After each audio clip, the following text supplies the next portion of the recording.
Welcome to the Snowboard Project, version 3.0. I am the computer. Enter your request. Opening podcast directory. You have chosen Real Talk. I will connect you now.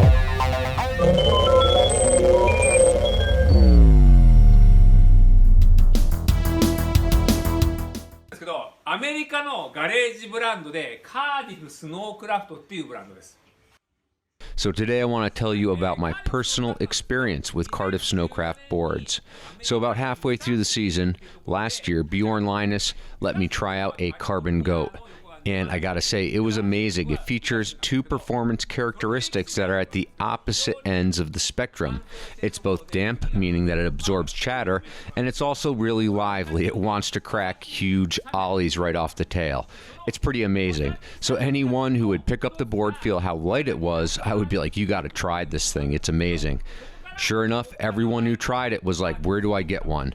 Well, you can get one yourself at cardiffsnowcraft.com. You go there, you enter the coupon code, in all caps, the Snowboard Project 15. That's the Snowboard Project 15 in all caps. That gives you 15% off. It's going to be the cheapest way to get your hands on a Cardiff Snowcraft board. So go to cardiffsnow.com and check one out for yourself today.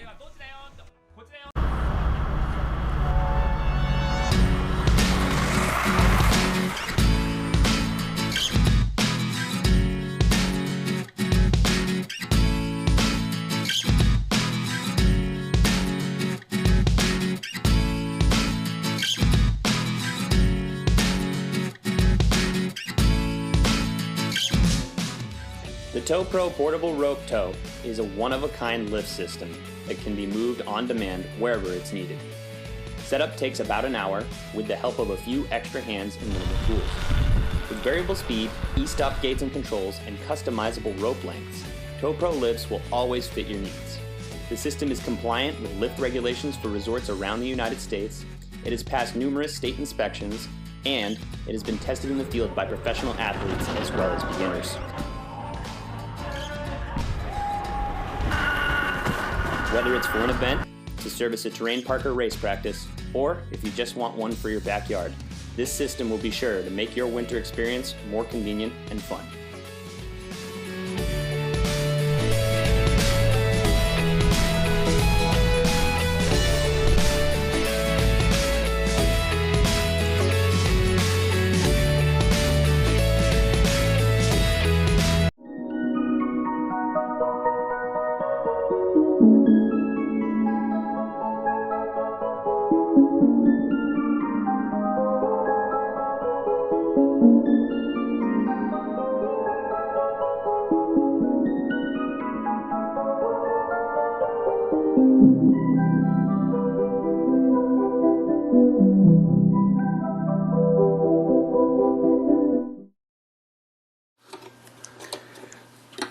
Yeah.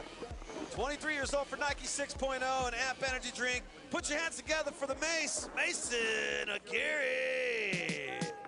Well, Mason had a good solid first run, had a solid 10, solid 9. 7, here we go, Mason. Regular foot rider, charging full speed on the front side here.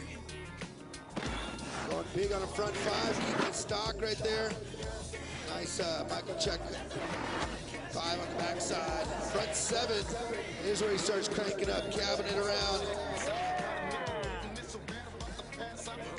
And there we crank it up on front 10. Here we go, Mason Aguirre. Nice.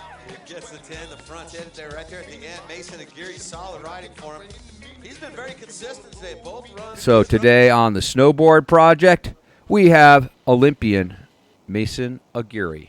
Welcome to the show, Mason. How you doing today? Doing good, Mark. Good to see you, man. Where are you right now? I'm in Charleston, South Carolina. Charleston, South Carolina. How's the snow this time of year? It actually kind of cooled down the last couple of days, but yeah, nearest resort is I had to do some research this last year when I got back into snowboarding. It's Boone, North Carolina, about 4.5 hours away. So pretty much, the same drive you make from LA to Mammoth, but just a lot less intriguing. A lot less mountain there. Boone. I like the way when you said Boone, you had this kind of like North Carolina. Boone.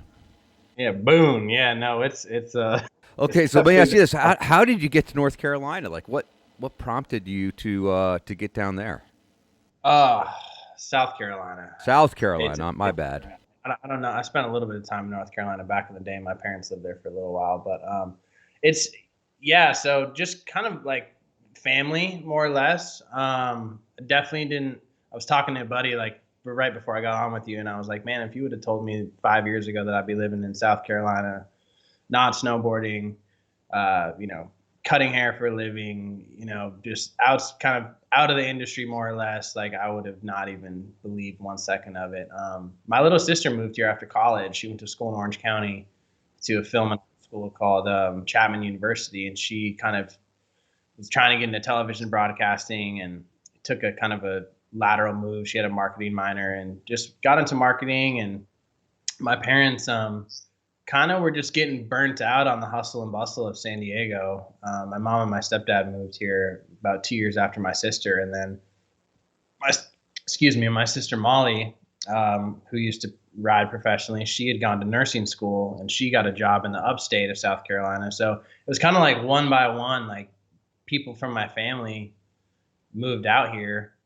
And I wasn't like too keen on it out here. Being in San Diego and Southern California, and then the idea of moving somewhere else, it's really hard to make that transition when there's so much available to you in SoCal. I mean, you have all the SoCal stuff, you have Mammoth, you have Tahoe. I mean, there's so much within striking distance. And for me and my lifestyle at that time, which was, snowboarding especially, it was really hard to have, wrap my head around the idea of leaving that kind of bubble, that comfort zone. But I was just, I was in a really tough place in my life and, financial and, kind of just finding the next thing after snowboarding. And it was just kind of one of those when in doubt, move in with mom and dad for a while, get my life figured out, and just maybe try to have a new perspective at living somewhere else. And now that, I've been here for about 3.5 years, I love it, man. It's like one of the fastest growing cities. It's great for the industry that I'm in. There's a lot of people moving here.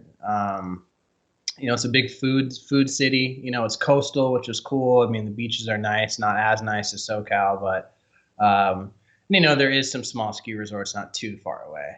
Mm-hmm. Okay, so how long have you been in South Carolina? Since May of 2017, really, is kind of when I came out here, and I've just kind of been here ever since. Okay, and so I understand now out there that you're a barber. Did you go to barber school in South Carolina?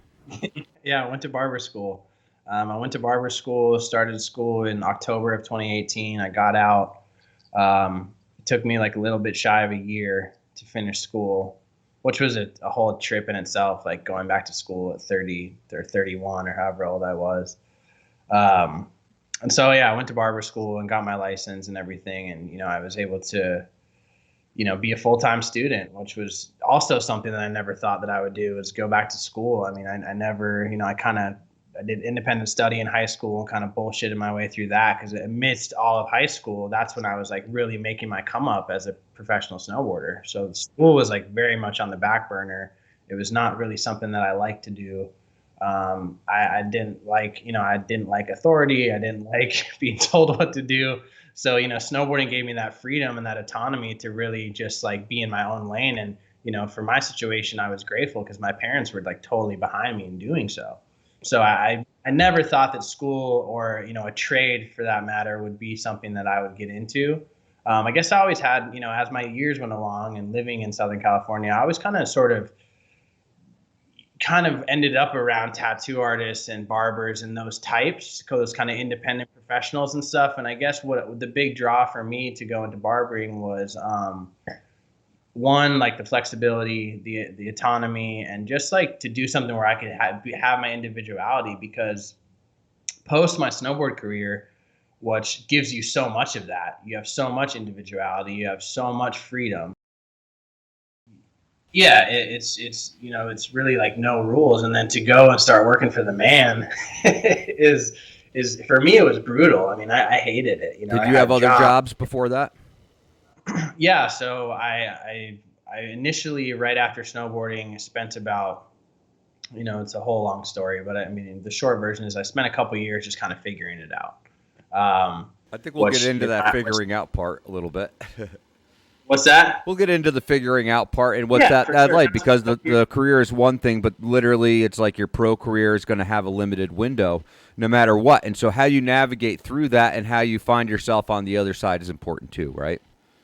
Absolutely. You know, I was supported by Val Surf, which is like, you know, a long-standing snow skate and surf shop in Los Angeles. They were my shop sponsor. They sponsor like Scott Blum and Harrison Gordon, and they have a bunch of skaters, and they had been supporting me for a really long time. And Brandon Richards, that's one of the sons of the owner, Wally, he offered me a job to come be like a floor, like kind of a floor guy, like a sales guy in the snowboard department. So he was like, yeah, man. I called him. I was like, dude, my sponsors dropped me. Like, I don't know what I'm going to do. Like, you know, I'm living in LA, driving a fat, you know, expensive car, expensive apartment. I have this lifestyle that I'm trying to uphold, and I have no job. And so he was like, you might not like it, but, you know, if you want to come work at the shop, you know, I'll offer you a job to come work at Val. And I was like, no, that'll be cool. And, you know, I'd never done sales before. And so, yeah, I started slanging snowboards, man, like at Val Surf, you know, just on the floor, slanging stuff to people. I mean, it was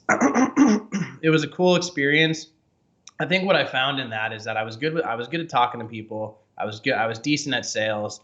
And but I remember that first 8-hour shift of like actually going to punch in the clock, you know. It was I like came in the door, you know, just like limping. I was like, how do people work? Like, I was just like, and then that followed up by that was a string of jobs. I mean, I worked retail. I coached the snowboard team in Mammoth for a season in 2016. I worked in golf. I caddied. I worked at golf courses. I drove Uber for about 8 months, which is a whole debacle. And that Uber gig was kind of like my last gig before I moved out here, and kind of like shit hit the fan, so to speak. Right. Okay, so you had a bunch of stuff. You go into barbershop school for a year. Did you find going back to school at like 30 that you were able to concentrate and be able to focus more? Or do you think it was an advantage being older, or was it a disadvantage being older going to school because you weren't like with your all direct peers age-wise? Yeah, that's a good question. I think a lot of what held me back initially, like I probably would have gone into barber school a lot sooner, but you know, I was really afraid. I was afraid to make that transition. I was working out. So when I moved to South Carolina, and I was here for a while, I was talking to my mom, and I was just like, I just don't know what I want to do. You know, like what I realized in that time of not snowboarding is how much I identified as a snowboarder, and not just only as that, but like solely as that. And I think throughout my career, I really tried to tell people that that snowboarding was just a part of me. It's not who I am. Like I like all this other stuff, like music and art and tattoos, and I have, you know, other interests and stuff. But really, when it was taken away from me, not taken away from me, but I guess when I stepped away from snowboarding, I really realized how much I did identify, because I really had no idea like who I was or what else is out there for me. And so I was working at Whole Foods Market as a cashier. I was there for about 2 years. They're a great company. It was a very humbling experience to go from making, you know, 30 grand a month to making $12 an hour. I mean, that's just simply like, it was just the ego deflation process, you know, had completely kind of come full circle at that point. And I was just like a dude, you know, bagging groceries and slanging shopping carts back to the front of the store. Like that was my gig.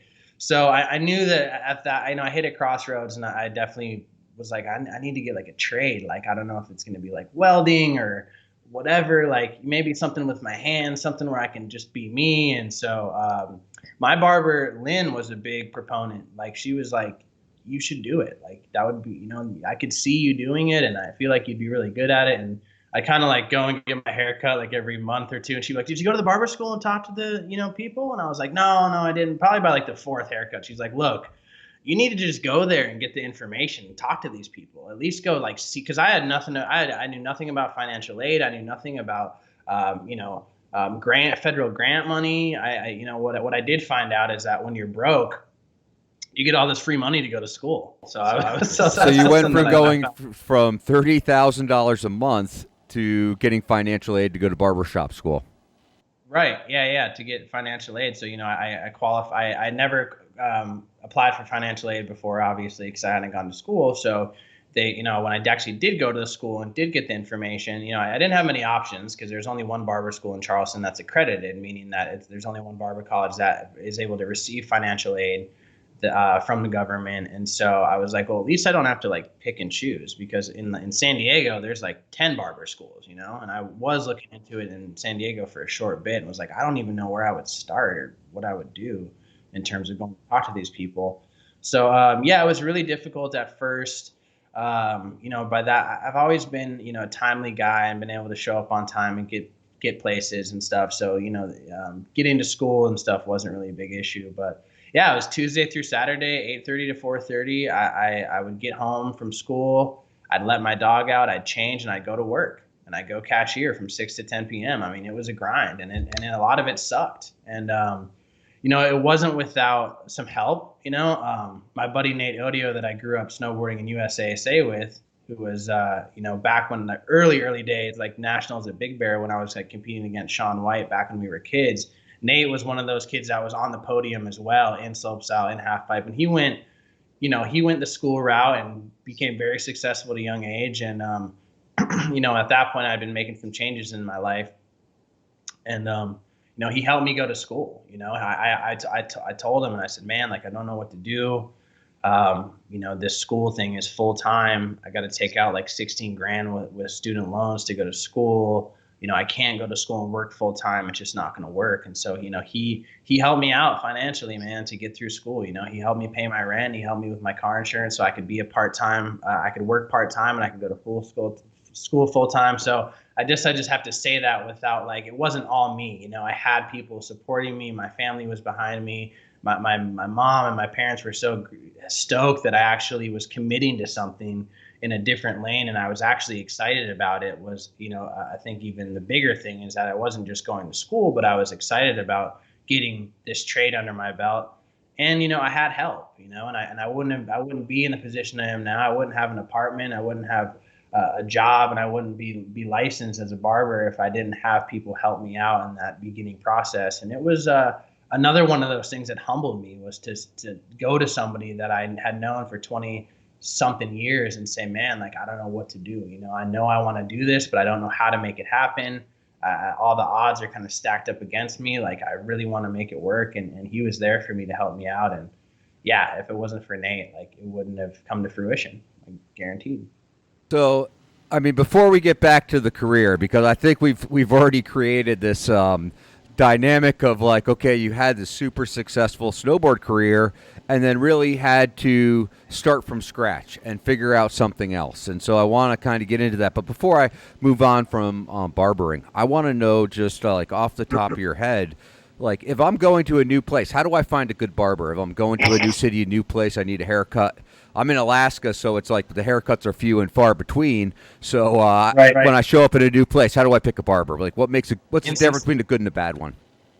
Instagram is probably your best. I mean, social media. It's funny that when social media was kind of starting to pop off, like my career was kind of winding down. So sponsors didn't care. At that point, you weren't tagging people. You weren't hashtagging shit. You weren't. Totino's Pizza Rolls wasn't mad that I wasn't plugging them on Twitter. You know what I mean? Like Nike wasn't bummed if I was like, at a festival and I wasn't like hashtag Nike snowboarding. Like they didn't care about any of that then. And so it's been interesting rebranding myself as a barber, because I do have a separate Instagram where I have all my work that I have on there. And also like my sister working in marketing has gotten me hip to all this stuff. Like I feel like it almost passed me up. But so say you're in Phoenix, Arizona, and you're there on vacation for a wedding and you need to find a barber. I mean, you go on Instagram, hashtag Phoenix Barber or Phoenix Barbers or Scottsdale Barbers, boom, it'll come up all the tags of barbers that are in Phoenix. You can go, you find someone that they do clean work, and then you can find out what shop they work at, and then usually their shop has a page, and then you go to their website and you can book. So I've had to. That's real, because I've never done that before, but I do like a good haircut, appreciate it. nice clean shave on the back of the neck always feels good and fresh. So, you know, and so I wasn't really sure how to approach that, but that actually is probably the best advice I've gotten because I get haircuts in random places. Anyhow, we should get back to the snowboarding because I think when people probably hear, you know, about kind of your career, they're going to be like, wow, so you're a barber, you're happy with what you're doing, but you've also had this kind of rich snowboard career as well and really got to travel the world and get exposed to a lot of different things that let's say a lot of barbers have not. And so we should get into that. So you grew up in Minnesota, correct? Yes. Okay, so how do you learn how to snowboard? Where's like the beginning of that? Well, the beginning of that is I grew up kind of playing hockey. It was kind of sort of one of those product of, you know, I did whatever my older brother did, and one of my older brother's friends, John Anderson, had started snowboarding, and my brother was kind of wanting to stop playing hockey, and he went to my dad and was like, "Dad, I want to try snowboarding. You know, John is starting to snowboard, and I want to try it." And so, my dad was, you know, interested in what this snowboarding thing was about. We have a small mountain in Duluth called Spirit Mountain, and you know, it was, you know, small. You know, it was one of the bigger resorts in Minnesota, actually. But yeah, snowboarding wasn't really too big back then. This was probably around 91, 92. My dad got into snowboarding for a season, and then there was no interest on my end or Molly. Like my parents were divorced, so I saw my dad every other weekend, and we pulled up at the house, and my dad just like had snowboards for us. You know, I had an Oxygen 118. It was purple and it had a genie on the tail, and it was a directional, so it like had a, you know, it wasn't a twin shape, and I was 6 years old. Yeah, I was 6 years old. Molly was like 10, 9. My brother was like 13. He'd already been riding for like a year. And I was so like had no idea about snowboarding. Like you would go into the shops and sometimes you'd see like a complete that was set up with bindings and sometimes one without. So I thought that some people snowboarded with bindings and some people snowboarded without them, you know? And I was like, man, I wonder. Yeah, I'm trying to like put together like how the snow. And then my brother said that, you know, they blew fake snow, and I thought the snow was like plastic, you know, like I'm thinking of like the nativity scenes they have for like Christmas decorations, but on a much larger scale. And I'm like, how do you snowboard on fake snow? Like I just did not, obviously being that young, I didn't really get it. I had this, you know, this board with these, you know, nitro low back bindings that were like this big, that were bright red. And, you know, back then it's like they didn't make kids snowboard boots. So I had like my Sorels all taped up with duct tape, like to the max, you know, had a pretty like ghetto system going on. But, yeah, it was yeah, humble beginnings for sure. There was, you know, my dad was just figuring out snowboarding, you know, there was no instructors back then. So it was definitely like bending the pieces till they fit kind of thing. I spent a lot of time on the bunny hill trying to figure out how to link turns and stuff. And those first couple of years, I just kind of rode around. I didn't hit jumps or anything. I didn't really know. I mean, I had that time, like my dad had a subscription to Snowboarder and Transworld and stuff. So I saw the magazines and I saw, you know, some of the videos and some of the early TV movies and, you know, Subject Hawkinson and those kind of videos. So I knew like what was going on, but it was hard for me to materialize how I would ever like get air or like ollie and stuff. And so a lot of it, you know, I was turning, but none of it was really making sense at that point. Right. So, but then you obviously were riding a lot because you became a competitor. You started doing USASA events from the Midwest and then qualifying for nationals. Where was like the first, like in your mind, like what was like that first success where you were like, wow, this is something maybe I'd like to do a lot more of or like pursue full time? Because obviously, you know, your whole family moved to Mammoth when you were like 15 and really you were all in at that point. But like what got you to the point where you're like moving across the country with your dad taking you there and your sister and the whole deal? I think, you know, that first nationals was kind of by like happenstance. Like I had done like one pipe contest.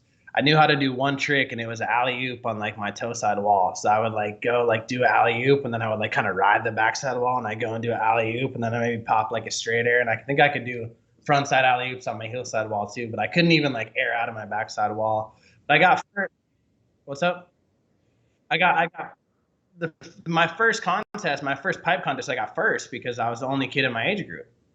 So Jay Erickson, who is the director of the of our series, it was the Upper Midwest Alt series, like hit up my dad. I think this is how it went. He hit up my dad and said, you know, they needed, people for nationals in those specific age groups. And so I was the only one that was in like that 8 and 9 age group at the time. So he invited me to nationals and we got to go out to Big Bear and compete. My dad was also racing at the time. So my dad was competing in slalom and GS. My dad was a hard booter. He was on freestyle for a little bit. And then he got really into carving because carving was kind of like hot in the 90s.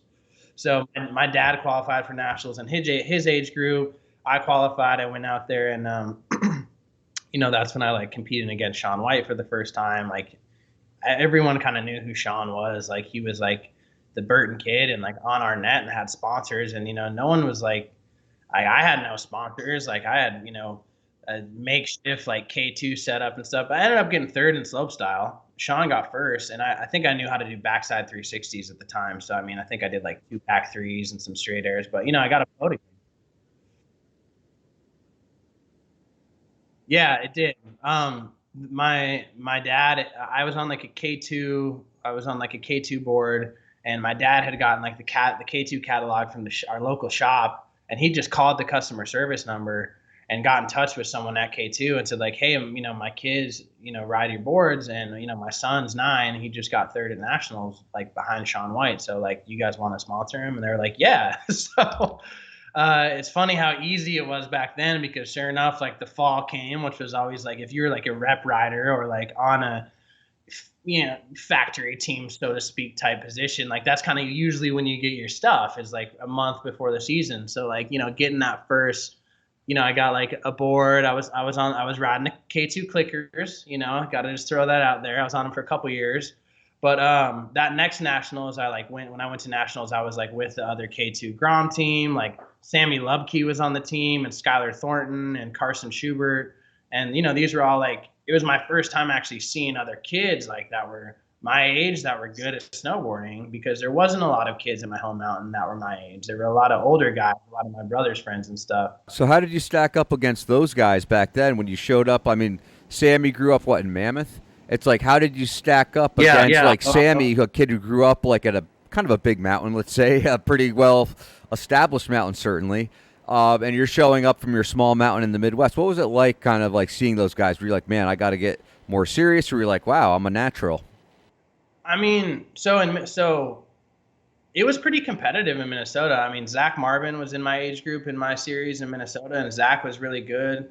He was sponsored by like Never Summer at the time. He had like a really wide stance, and he was like in with all the cool like Highland Hills kids and stuff. And I was from up north, so Zach and me were always back and forth in our respective like slope style and pipe contests. So he was always like my biggest competition, and he was really good. And he was also kind of like a punk kid, like I'd show up to a contest. He had like pen like driven all over his hands. I remember this one time at a contest, he went over to a rack of skis and just knocked down all these skis, and we were like 10, and I was like, oh my God, like he's such a bad kid, I was being taught table manners and to say like, yes, ma'am. And like, call my parents to check in and stuff. And Zach's over here like throwing skis down and shit.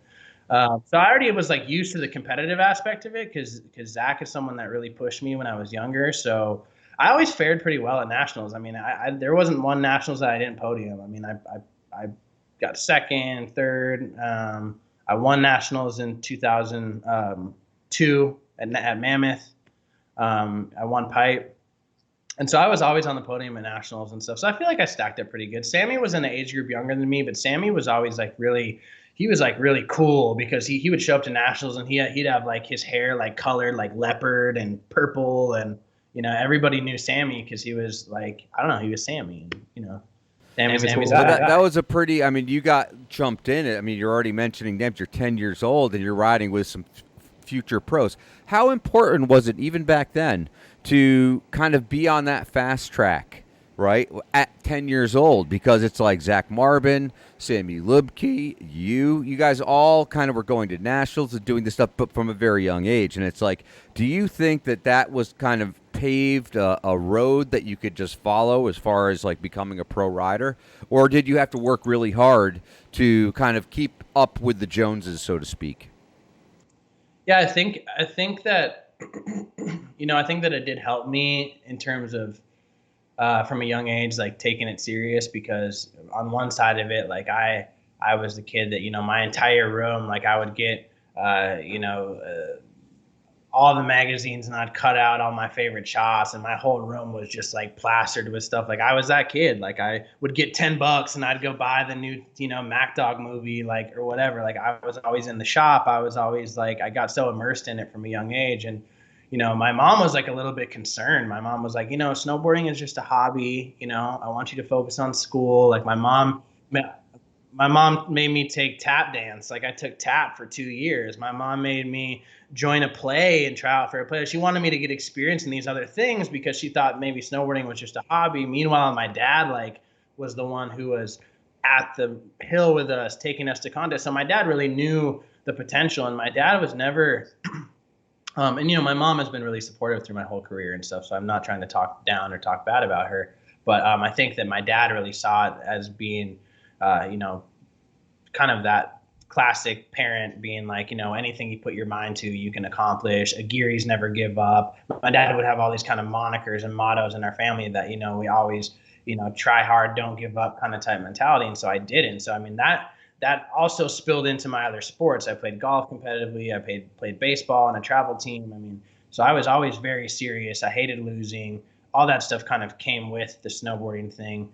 There was a point where I was like 12, 13, and we didn't really know how to progress anymore being in Minnesota. Like it was getting to that point where like I was seeing people like Eric Jackson in the magazines. I was seeing people like Sammy get right. Like I was seeing these kids that more or less lived on the West Coast or in places like Breck and stuff like that, trying to figure out. My dad was trying to see how we can make that work. And so one of the other kids that was in my age group who was also kind of in that top 3 with me and Marvin was Jeremy Grendall.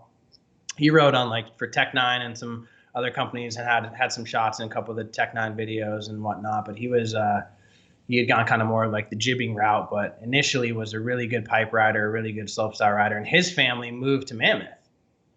And he was like in this independent study school, going to school with the Dingo and with Danny Cass. And like, I'm calling him in Minnesota being like, he's like, yeah, so I go to school 10 minutes a week and get a packet of work. And then I get to go ride all week.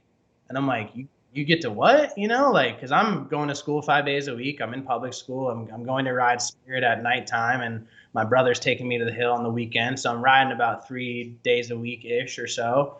And this kid's going to school 10 minutes a week and riding every day. And he was a grade ahead of me. So I was like, told my dad this, and my dad was like, wait, he gets to do what? He gets to go to school for how long and all this stuff. So we went out to Mammoth in like January of or December of 2001. And we stayed with Jeremy's family. We went and checked out the town. My parents, we got a little A-frame house on Forest Trail. And my dad we bought a house like on that trip. My dad, my parents did not come from money. And so that was a stretch. So my dad had to work out some things financially back in Minnesota to make it work. But they just, him and my stepmom just had the faith that it was going to work and that it was kind of time to sort of make that move. And so that's also another one of those situations where, my snowboard career was not self-made. It was not one of those things that I did. I mean, if my parents didn't make that decision to move to Mammoth in 2002, I don't know where I would have ended up. I don't know how that would have came to fruition, and maybe I still would have gone. Mm-hmm. Let's talk about you getting on to like becoming a pro. Like at like the age of 15, you were pretty young, and so there were companies out there. I think Burton probably was like one of the first ones to be like, okay, this guy is on the fast track now for a career in snowboarding. Yeah, so I guess so when I went to my first pro contest ever, it was Vans Triple Crown at Breck, and I was riding a broken board that I'd have been given to me from Lane Knack. Actually gave me a snowboard that he had at Mount Hood the year before that. And I met Lane because I was staying at the Nitro House. And so I had this board. It was kind of cracked through the sidewall, but it was still structurally, I wasn't a really big kid at that point. So it was structurally like, I was like, this can work. I'm going to make it work.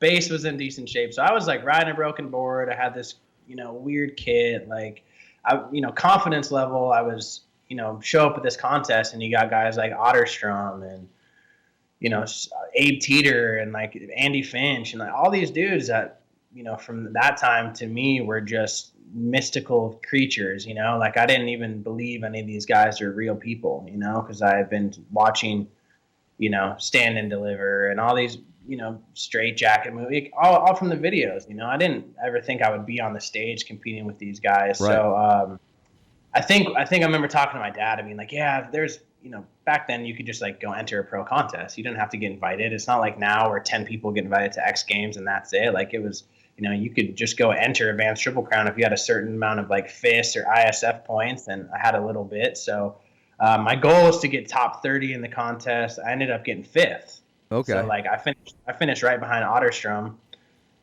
Pretty much was like, what just happened? I got $2,500. Like I gave the check to my dad and was like, I never even had more than $500 before from, caddying and mowing lawns and having a paper route in the summer. So I didn't even know what happened. And then Don Bostic came up to my dad and, basically like invited me to X Games, like after that contest. So I went from like never doing a pro contest to basically doing one of them and then getting an invite to X. And so what year was that?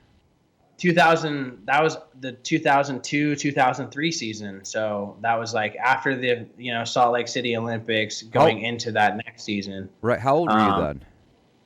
15. Okay, so so I was like freshman in high school. I'd been living in Mammoth for like 6 or 7 months. I'd learned a couple pipe tricks. I learned how to spin cab, and I learned like back five. So like I had a couple more tricks, but I was still and I learned how to go bigger in the pipe, like because right. I went from that kind of standard small pipe to like Mammoth having a super pipe, and I learned how to like actually use that transition and go bigger. And so there was a couple of things that sort of lined up for me, but I was sketchy though. So I mean, I didn't, when I actually did decent and I got that invite to X Games, it was just crazy looking back, because I didn't have this long, hard road in competing to get to the X Games and to get to this bigger stage. It was literally one contest. I guess I was skilled. I kind of got lucky, I feel like. I know. Was it luck or was it skill that got you that 5th place? It really paid. I mean, that's pretty crazy, because it's like getting invited to the X Games, at least today. You could literally go to any sponsor and be like, I'm in the X Games. And they'll be like, oh. Right. Right? It's like that's a big deal to sponsors.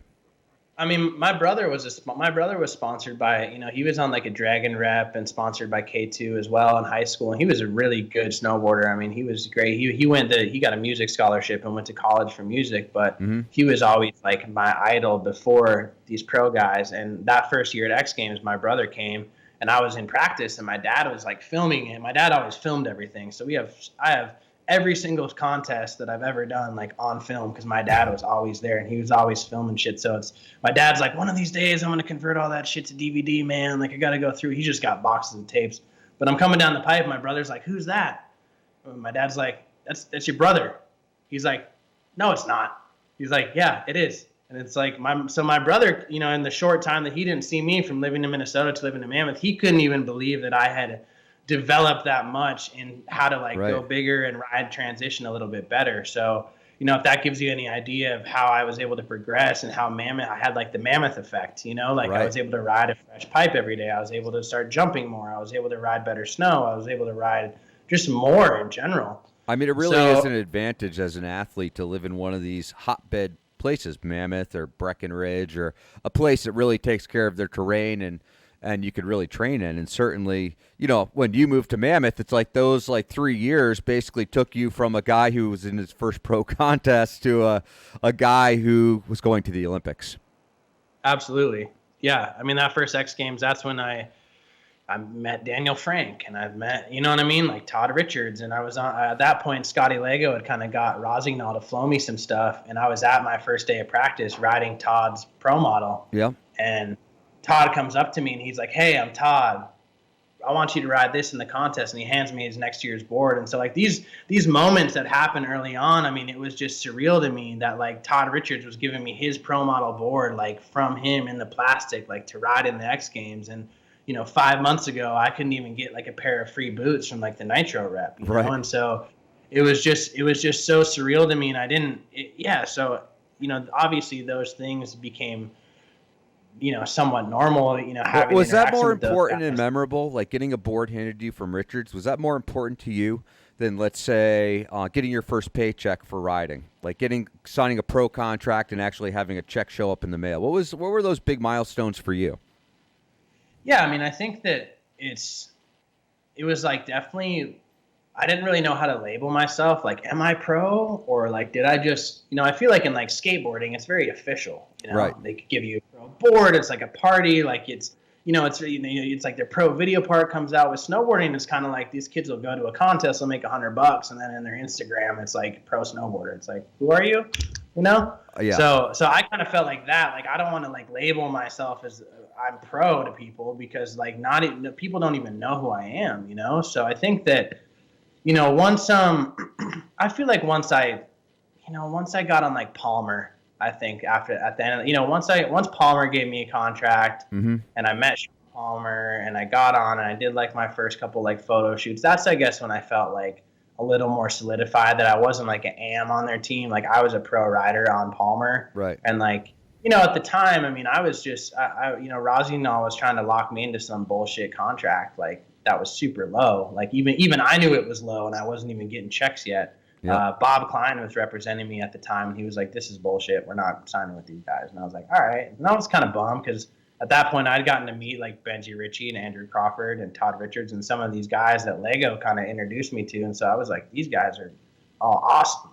T Rice was on Rossi at the time. So yeah, I was kind of bummed to like go to Palmer, but at the same time, it was a super good opportunity. And I was really grateful to have I got a salary. I think I signed with Palmer for like $8,000 for the year, but I was just so stoked, because still I was in that mentality of the kid that mowed lawns and the kid that whatever. And so, I think that X Games, my first X Games was a big milestone. I think kind of those first couple contracts, I got on Smith really early on, and, Corey Smith took care of me for a long time. And, I started getting more deals, and I think getting an agent was kind of, it was kind of weird, but it was kind of cool, because I felt like, my dad didn't know how it worked. He didn't know how to negotiate stuff. He didn't know how guys went from being where I was at to actually being paid and making a living doing it. So my dad was up for having any type of help, So right. Getting an agent was kind of a cool thing, because it took the pressure off me having to like talk business with people, because I was still kind of like a shy kid.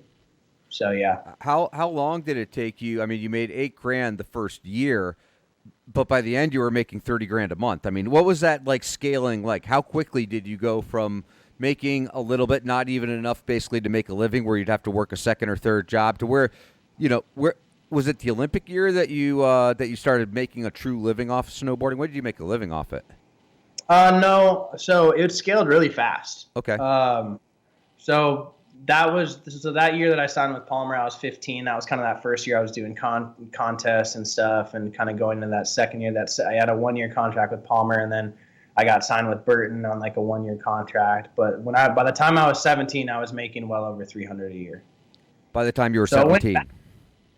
Yeah, by the time I was 17. So the year before the Olympics, I was already doing pretty well. I remember going to meeting with my accountant and being like, "Wait, I made how much?" And that's not just salary. I was crushing it in contests, and there was a lot of pipe contests and a lot of contests back then. So you could do 14 contests in a season. Right. And you could clean up, $5,000 here, $3,000 here, $10,000 there, whatever, and they paid decent, so yeah, I mean that's the some thing. Prize money, and then factor in travel budget and all this kind of other stuff. Right, you weren't paying for travel. You had a travel budget. You were making contest winnings. You had a salary, and then you probably had, even in some of your contracts, getting matched for your contest winnings by certain brands. I either matched, or if it was like, for some of my contracts, like if I got podium, I would get $5,000. If I got third, I got $5,000. If I got second, I got 10. If I got first, I got 15. And then on top of that, we had incentives. So photo incentives, TV. When I started working on the custom series with Burton, I got $2 for every board that sold, just for basically sitting in some meetings. So if you sell 30 or 40,000 Burton Customs a year, you can kind of do the math on what I was getting for quarterly checks. Wow. Just for saying, I like that graphic. Cool. So, for a couple of years there, me and Mods Johnson and Heike Sorsa were making bank just going to these meetings. What were you doing with this money? I mean, were you saving it, or were you spending it frivolously, or were you kind of doing both? Not in the beginning. I wasn't spending it in the beginning, meaning those first few years. So I bought a house, bought a condo in Mammoth in 2005, kind of like a three-way deal with my dad and my stepmom and my dad and stepmom and my sister Molly. We bought a place together, a condo, and my dad's a contractor, so we bought kind of a fixer-upper, and I paid the money to remodel it. And at that time, to people that were in my financial circle were saying like real estate is a great investment, and it was. I mean, it was also really expensive, and for what I paid for my condo and stuff, I think it was around like $500,000 or something, which was kind of standard. Like real estate was really high then, and I don't think really anybody anticipated the market crashing in 2008 or whenever that was. So in terms of security, everyone was like, real estate is safe, buying real estate. And as a 17-year-old kid, I don't know anything of the wiser. I don't know stocks. I don't know the market. I don't know this or that. And everyone was buying real estate. So I bought a house, and that's something that I spent on. And, my parents loaned me some money for the down payment. So that's kind of what we did. It was like a three-way deal. And then eventually I paid them back the money that they loaned me for the down payment in like a year. So I was putting a lot of money into the house, and but that's before I got into like the lifestyle and stuff. So I mean, all I spent my money on was PlayStation games and candy, and I wasn't really partying then. I mean, it was I was keeping it pretty tight, So I was kind of, it was just kind of coming in, and I was pretty much just handing it. My stepmom was pretty much handling my finances at the time. I think it was, I was, and that. Me handing my finances off to people, became very problematic later on in my career, because traveling so much as I was 10 months out of the year, 9 months out of the year, I was never home. So I never had time to, I never learned how to balance a checkbook and pay this and pay that. And so like I paid my stepmom to do it for a while. And then eventually I hired my mom kind of on my MC Hammer payroll, so to speak. She was on my payroll. I paid her $500 a month to handle my finances, which alleviated the headache of me having to deal with quarterly tax payments and mortgages and all this kind of stuff. That way I could just snowboard and just do my thing. Who else was in your entourage? What did your entourage look like at the Apex? That was really it. I mean, there was really nobody. Being that like I was really one of the only guys on Burton based out of Mammoth, I traveled a lot by myself. So, I mean, there was a lot of solo travel. Eventually, Danny Davis moved to Tahoe, and we would, like, link up at the airport.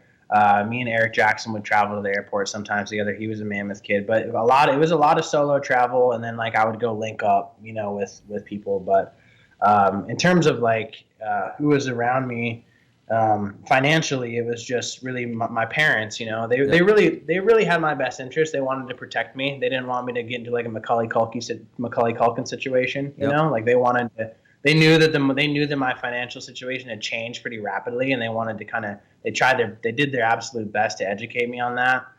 But, once I got a little older and, what I mean. Let's get into that here in a second. But before we get into the problematic part of having too much money, let's talk about some of the glory that goes with what got you that money to begin with, right? Because you actually were winning contests, podiuming regularly at contests. Like you were a guy who you would expect to see on the podium pretty much anywhere you showed up. In the pipe, certainly. Sometimes in slope. You were a threat in slope style, but a factor in the pipe, let's say, if that makes sense. Yeah, but that's when pipe mattered, right? Accurate. That's accurate. Yeah, but I would also say that, like, back then, pipe was actually, I mean, there were so many pipes in the country, so many kids riding pipe that it was much more competitive than it is today. And now if you're not in, like, Mammoth or Park City or Breckenridge, you're kind of not on the radar of, like, being, like, a future threat, especially when even 20 years ago, kids at 10 years old were being put on that fast track, right? And they were 10 back then. It's like 6 now, you know? Like Luke Matrani in the rookie in the junior jam, at the Open in 2002. It blew my mind how big he could go at being like 10 years old. I couldn't even believe it. I was like, man, that was like one of those moments. I was like, man, I'm never gonna make it. Like this kid's 10, he's going twice as big as me. Like I got a broken board and a blue helmet. Like I look like an idiot. So what were some of those like favorite victories? Because you made the Olympic team, you got 4th at the Olympics. Right. That's amazing, right? But you also won the Half Pipe World Championships that year. You won the New Zealand Open that year, and you also had a string of like Vance Triple Crowns and Grand Prix podiums and victories. So let's talk about about some of those great successes for you. Yeah, I mean, I guess I have to preface it with saying that, being an elite pipe guy at that time and slopestyle was difficult for the Shaun White factor. I mean, Shaun was winning everything, and Shaun had kind of been like my shadow. I'd kind of been his, I'm not going to say claim that I was his shadow, but he was always the dude from nationals all the way up into the pro stuff. I mean, there was a lapse there because he turned pro at like 12, but it was a tough time to be competitive because you not only had Shaun, but you had Danny Cass, you had Steve Fisher, you had Finch, you had, the Teeter brothers, you had all these guys. Then, Louis Vito, Danny Davis, Kevin. I mean, so it was, at a certain point, I mean, you'd show up at some random Grand Prix or something, and there's like 25 dudes that could win the contest. So that really was trying to get into a mindset of that. I was, good enough to be a podium contender. It took me a little while to ease into because I was kind of volatile, man. I was inconsistent in the beginning. I would go get 20th at a contest, and then I'd go get second. Right. And then I go get 15th, and then I go win. And then I'd make a final, and I'd bomb in the final. And so it was really hard for me to get some consistency there. But I definitely did hit my stride in 06. I mean, I think not making podium at the Olympics really rattled me. Like, I think the way that I handled it was very – not that any of the media saw it, but I handled it very immaturely. I was pissed off. I thought I should have done better. Like, I, busted my ass to be there. It wasn't fun to be on all this random drug testing and all this stuff for a year and a half. There's a lot of sacrifice. I didn't really get to have a full, high school experience. So there's a lot of things that I, sacrificed to try to make the Olympics. And so I kind of felt like I let myself down. I didn't do good enough. And it kind of sort of fueled me into the rest of that season. And then I went to, World Superpipe Championships and won. I went to the Vans Triple Crown and got second. I went to the U.S. Open and got third. So, I mean, the rest of my season in 2006 went really well. And I think that how I kind of came out of that was I was so serious leading up to the Olympics. And after the Olympics, I just started smoking a ton of weed, I just started blazing all this. It's like they tell you can't smoke weed. They drug test you and stuff. And then all of a sudden they don't anymore. And it's not like they wean you off of it. It's like, okay, drug testing is over forever, right? And then you're like, really? Forever? As soon as I got done with the Olympics, I bought a snowmobile and I went and filmed with Kyle Clancy for his movie with Doran and Colin Langlois. Mm-hmm. And I went from serious pipe mode to being in the backcountry chilling, smoking spliffs and stuff. So then I got out of that and I went back to the competing world. And I was just more relaxed, I wasn't so serious. And I just at that point, I was look, okay, I just got fourth at the Olympics. I've definitely stamped in that I'm a threat. And, there was some snowboarder magazine issue that came out before the Olympics and it showed everyone's odds, sports betting, who was going to make the team. And I was way down on the list and that pissed me off. So I was why does no one, because I had it. So here's the thing. That was actually Snowboard Mag. I made that magazine. And I created those odds. I was the actual person creating the odds. And by the way, I'll tell you how I created the odds. I literally looked. That's so funny that you just called that out because I was like, "Who did that?" I was like, "Wait a minute, I did that." It was we had an Olympic issue. We had an Olympic issue of Snowboard Mag, and that was one of the things I did was odd create, but it was just based on statistics. Literally, here I averaged out your thing. Really cool. I did think it was really cool, and it was cool to be mentioned. And anytime I got a shot in the magazine, I was it was so awesome for me. So I don't want to think that I took that for granted. But in some reason, you probably did me a favor because it definitely. I was dude, I'm gonna get it this season. I had the fire under my ass and to do well, and so.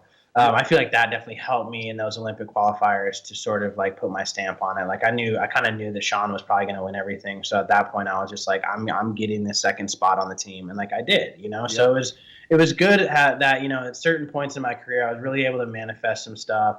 I was really trying to be, my whole goal in my career was to be an all around rider, was to be a person that was a threat at a contest in slopestyle and in pipe. It was really difficult for me to be stigmatized as a pipe rider when I grew up riding park, I grew up riding slopestyle, but I think that having that early success in the Olympics put me in that pipe jock lane. So I was so wanted to I want to get a snowmobile, I want to this, and I lived in Mammoth, so I did ride rails and ride jumps and stuff, but just probably not a lot of people saw it all the time because I would be at home a lot doing those things. And so, equally as I was trying to be successful in pipe, I was trying to be successful in slope style contests. So yeah, like winning the New Zealand Open slope style, getting second, in the Vans Cup slope style. I mean, getting fourth at Toyota Big Air, getting invited to Aaron style, doing all these things like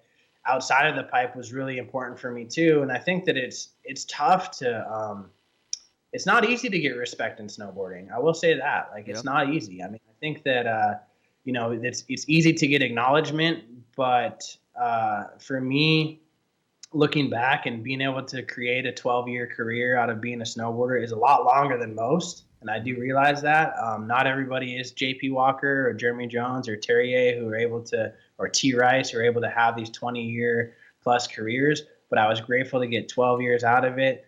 And I had some really good milestones. I mean, winning Dew Tour, that was the last contest that I won.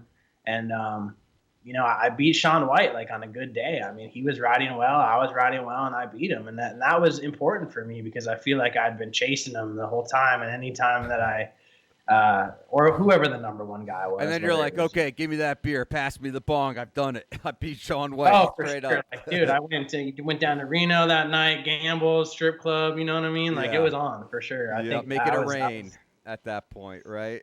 Definitely. Yeah, 10% rule all day, Yeah, I don't know if people know that anymore because there's really not enough money in competitive snowboarding for the 10% rule to really. It's like and it's unfortunate, man. I was talking with somebody recently about that. It's like, you could be just a decent shredder back then and be making like $50K a year. I mean, you could be okay. You could have a couple shots in the video and people would be like, cool, like you're on the pro team, you get ads, you get incentives and whatnot. And if you were a contest guy doing decent, you maybe make a little more. And if you're maybe at my level, you're doing pretty well. And then if you're at like the Sean T. Rice, Terrier level, Danny Cass level, you're probably doing like really good, Yeah. So it was somewhat easy to make a living back then, as to where now it's like I still watch the live streams and I still watch the X Games and I watch the Olympics and I watch all the contests and I stay somewhat relevant with all the video content that comes out and stuff. And it's just the level that snowboarding's got to. And I don't know for a fact, but what I can imagine that dudes are making now is a lot less than what I was making then. Oh yeah. I mean to be a guy who got fourth at the Olympics and was doing great, but wasn't Sean White. Like literally, like at the Olympics, everywhere, everyone was like, "Oh, Sean White," right? And you were kind of in his shadow a little bit, but still, there was like a more like division of like the wealth across more snowboarders, and it wasn't okay. So that brings up a very a different question, and I've been actually wondering this for a long time, which is like friends, and so. Being on the outside looking in, I kind of knew you guys, but I was like, I worked for the magazines and stuff back then. But it's like, I always kind of thought that was almost a reaction to Sean White, as far as like he was kind of in his own lane, like super hyper focused. And then here's the guys who are not Sean White, the also rans. You, Scotty, Danny, Kevin, you guys were kind of the guys who were going to unseat. It's like you guys were making some kind of, run against the king or whatever, a coup d'etat against the king. Or I just wanted to know, like, what was like, where did Friends come from? FRENDS, which was like your crew, which ended up becoming a brand later. We can get into that too. But like, I'm just wondering, like, the genesis of Friends, where did it come from? Well, it kind of got brought up to me by like Dave Driscoll and Kier at like the X Games in like 2007, which was a good year. I think, a bunch of us podiumed, all this stuff, that we were going to do this crew called Friends. And, that it was kind of obvious, like, who was going to be in it, because at that time, like, a lot of us were on Burton. Yep. And then, like, Scotty, by default was with me a lot of the time initially, because in the 2003 season, he lived with me and my parents at my house, because he was still living in New Hampshire. So he lived with my family for like a year and a half, and then he moved in with me in my condo, and I bought that and stuff. And Scotty was on like Flow and Billabong and these other stuff, but he was always with us, right? So like I figured that it would kind of be us and Scotty, like, so I didn't really need that rundown. I just kind of assumed that that's what it was, and it was just sort of like, oh, we'll just do like this crew thing and whatever. But at that time too, there seemed to be the beginning of some discord with Sean for whatever reason. And I don't really know what it was exactly, but I will say that it somewhat started with Kevin. Not that Kevin did anything, but it was with Kevin's success. You know, Kevin went to Toyota Big Air that year and won. He went to Nippon Open and won and beat Sean. I got third.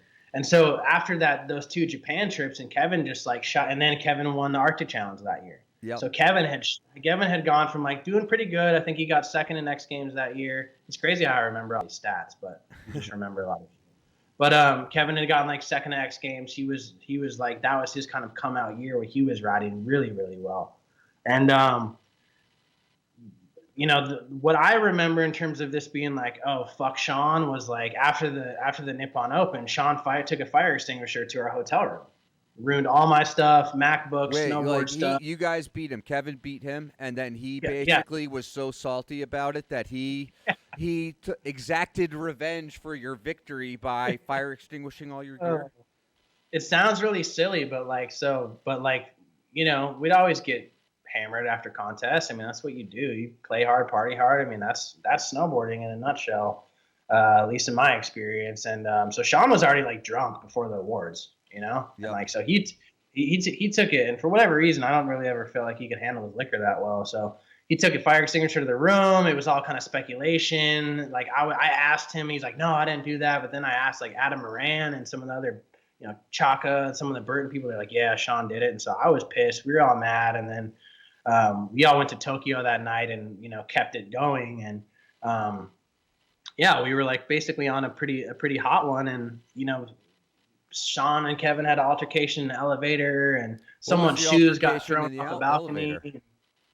It was just, I think it was just jealousy. I don't think, you know, and I can't speak for Sean on this, you know, and it's funny because this story circled back around to me about 1.5 years ago, and Sean called me on the phone. Really? I haven't spoken to Sean in like 5 years, and he called me off someone in his Instagram comments, you know, calling him out for this, how, you know, because in Kevin's documentary, we talk about it a little bit. And, you know, we had gone back to San Diego before going to the Arctic Challenge after this Japan run. And all of Kevin's stuff that was there was packed up on his front steps. Like, basically, like, get the fuck out of my house. And there was, like, all Kevin's stuff, and it was all the money that he had won from Toyota Big Air. So it was, like, 50 grand in, like, Japanese yen that was, like, chilling, like, out in the open at Sean's house. And there's, you know, he had just moved into this big house, and there's maintenance workers and people cleaning and all this stuff around. There's like all this money sitting there, and we're like, all right, well, so we don't really know what happened between that night in Tokyo and the arrival in San Diego, but we all packed up our shit because up to that point, Sean said we could stay at his house before the Arctic Challenge because Sean was going somewhere else. He go, yeah, you guys can stay there, yeah, no problem, you know. So that's kind of the rapport that we had. Like we had been staying with him in San Diego. We'd been going on trips together, and everything had been cool. We'd party together. You know, I personally never had any direct beef with Sean, but because I was so close to Kevin, I felt like that's my boy. You know what I mean? Like, why are you? Right. So that kind of started like this whole thing, and like Sean called me about this exact story like 1.5 years ago, and he thought that I was making it up and lying, and that, you know, why did I have to put him on blast and all this stuff? And I was like, dude, like congrats on Pyeongchang, by the way, you know, like that was sick, like, huh? Yeah. I was like, dude, you're incredible, man. Like, I got no beef with you. This happened 12 years ago, and you're calling me about this, like. But it did happen, and you know, it would take a lot for me to fabricate that story because there's so many kind of you know, intricate details there. But that seemed to sort of start the beef, and then it kind of seemed like it was like Friends crew against Sean from there for whatever reason. I know the I was like, there's no I in Friends, but the I was Sean or something like that, right? Maybe. I mean, maybe it was. I think that initially, like Friends, the name was trademarked. And so that's why it was I with no friends. Don't quote me on that. Kier might have some insight on that. He knew a lot of the details with, you know, why it was that. But I guess then we were like, oh, yeah, there's no I in friends, like no I in team. Yep. But which is funny because as time went on, it did seem that as much as we were like, oh, friends, like it was very exclusive. It was very cliquey. And we never really intended for it to be that way, you know. But that's why we kind of started bringing in like Eric Jackson and Greg Bretz and some of these other people like into the crew that were always with us because we were always with them. Mikkel Bang, you know, like we started kind of bringing more people in. And so Yeah, I think, in the beginning it was super fun, just making videos, putting up edits on YouTube. Like we were just partying, we would whatever, go to some contest and we'd take mushrooms that night and film it. And, Danny was sewing patterns onto his jackets and we were just having a good time, man. It was fun having no responsibilities and being young and getting paid. And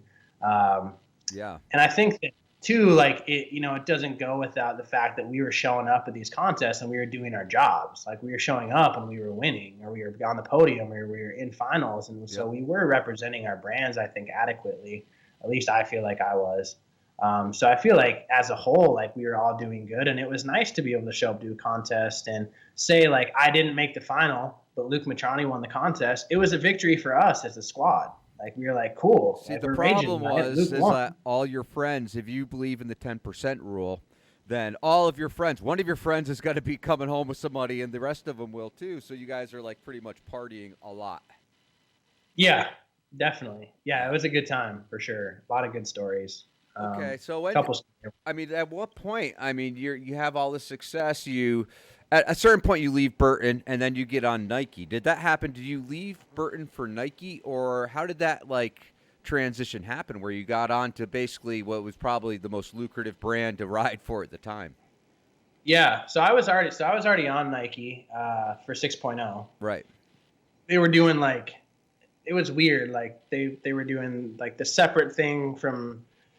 They were doing Nike 6.0. It kind of seemed more geared towards kids, but it was weird for me because I wasn't a kid. I was 22 or 23 at the time. And so a lot of the other kids on the team, like Matt Ladley and Ellery and Kevin was on there with me, but everyone was a lot younger. So I was already on that. And then, contract negotiations come up.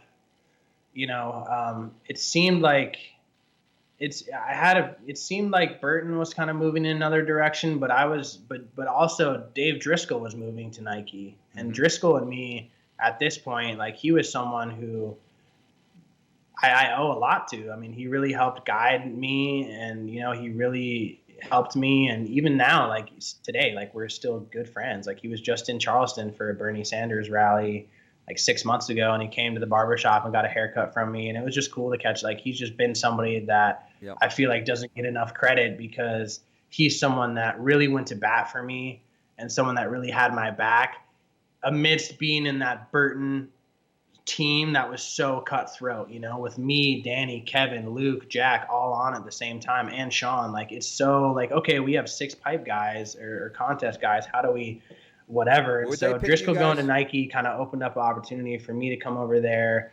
I was going to try to do Nike head to toe with outerwear and boots, and I was going to try to stay on Burton for boards and bindings. But Burton said that they weren't going to do any separate stuff. They wanted head to toe, and they were really firm on that. But then it kind of made me feel some type of way, because then Nicholas Mueller got to go and do that. He stayed on Burton for boards and bindings, and then was on Nike. And so I was kind of oh, were they just saying that to me, but not obviously Nicholas, me, I'm on a different, Nicholas is in a different lane than me entirely. Yep. So I could see how they would make that work for him. But I was a little salty, but things didn't end bad with Burton. And it's nice when, it was nice when things are amicable. I thought that, I think that Driscoll going over to Nike and me going over there, I mean, as someone that wasn't only a snowboarder growing up, but an athlete and someone that competed in other sports, who doesn't want to be sponsored by Nike? I mean, I thought for my, my Steve Ruff, my agent, Driscoll, me, I mean, cumulatively, it was going to be the best thing for me. And it was a great contract. It was a 3-year deal. I was locked in for a pretty substantial amount. And, I was didn't have a board deal lined up at the time, but we were kind of confident that something was going to happen. And I was also open to the fact that I was making enough money at Nike that if I really wanted to, I could go and ride Mervin boards, or I could go ride other boards and be content with it, as long as they were going to be good boards and contests. I wasn't really tripping on that. So, later on, K2 came into the mix. What did a Nike contract look like back then? Because that was the apex, and I was told, I think by Danny, that it was oh yeah, when Nike came in, they really just turned it up to 11 as far as the potential to make money. Yeah, for sure. So I think my 3-year deal, I think how it was structured as I made 140 the first year, 160, and then 180. So I mean, by that 3rd year, I was close to 200, for outerwear and boots, which was nice. And then so that was that was, I don't think that there was, I can't remember if there was incentives with that deal or not, but it didn't really matter because I also at that time kind of stopped. Is kind of when that 2010 season shifted and people started double corking, and I kind of tried to like maintain the style aspect of my riding versus doing doubles. That's when like I stopped making as many podiums. I stopped making as many finals. Kevin's injury kind of, for whatever reason, like it scared me. Like in retrospect, at the time I was like, nah, it's not going to faze me. But in retrospect, I was like, wow, I could die snowboarding. And that's the first time that fear really creeped in. I was pretty fearless for some of those years. And to maintain that attitude and that mindset through your whole career without getting a little worried after I did have a few injuries, nothing major, but I don't know, hesitant maybe might be the right word to kind of progress. But I think that in hindsight, I was being paid to perform well, and I think that, around that time, I just kind of stopped making the finals and stuff, or stopped making podium more or less. I was making finals, but so incentives, I guess, weren't really, prevalent as much. But K2 came into the mix, which was really cool. And, they were my first sponsor, as I mentioned. And so to get back on their team was kind of cool. And that was a whole nother cool thing because I really respected Travis Parker, one of like my favorite riders growing up. Danny Larson, Nick Dirks, some of these guys that I didn't really know that well, but were really respected in my opinion. Sean McKay, some of these other guys who I thought were really good.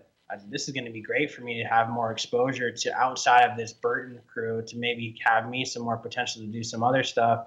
So it was a great opportunity. And then I had left Amp Energy to go over to Rockstar, which was cool because like everyone had an energy drink sponsor, and I was really cool with the Rockstar guys. So at that time when I got all those deals lined up, they all lined up within about a 3-month period. So I got Nike inked, I got Rockstar inked, and then I got K2 all within like 90 days.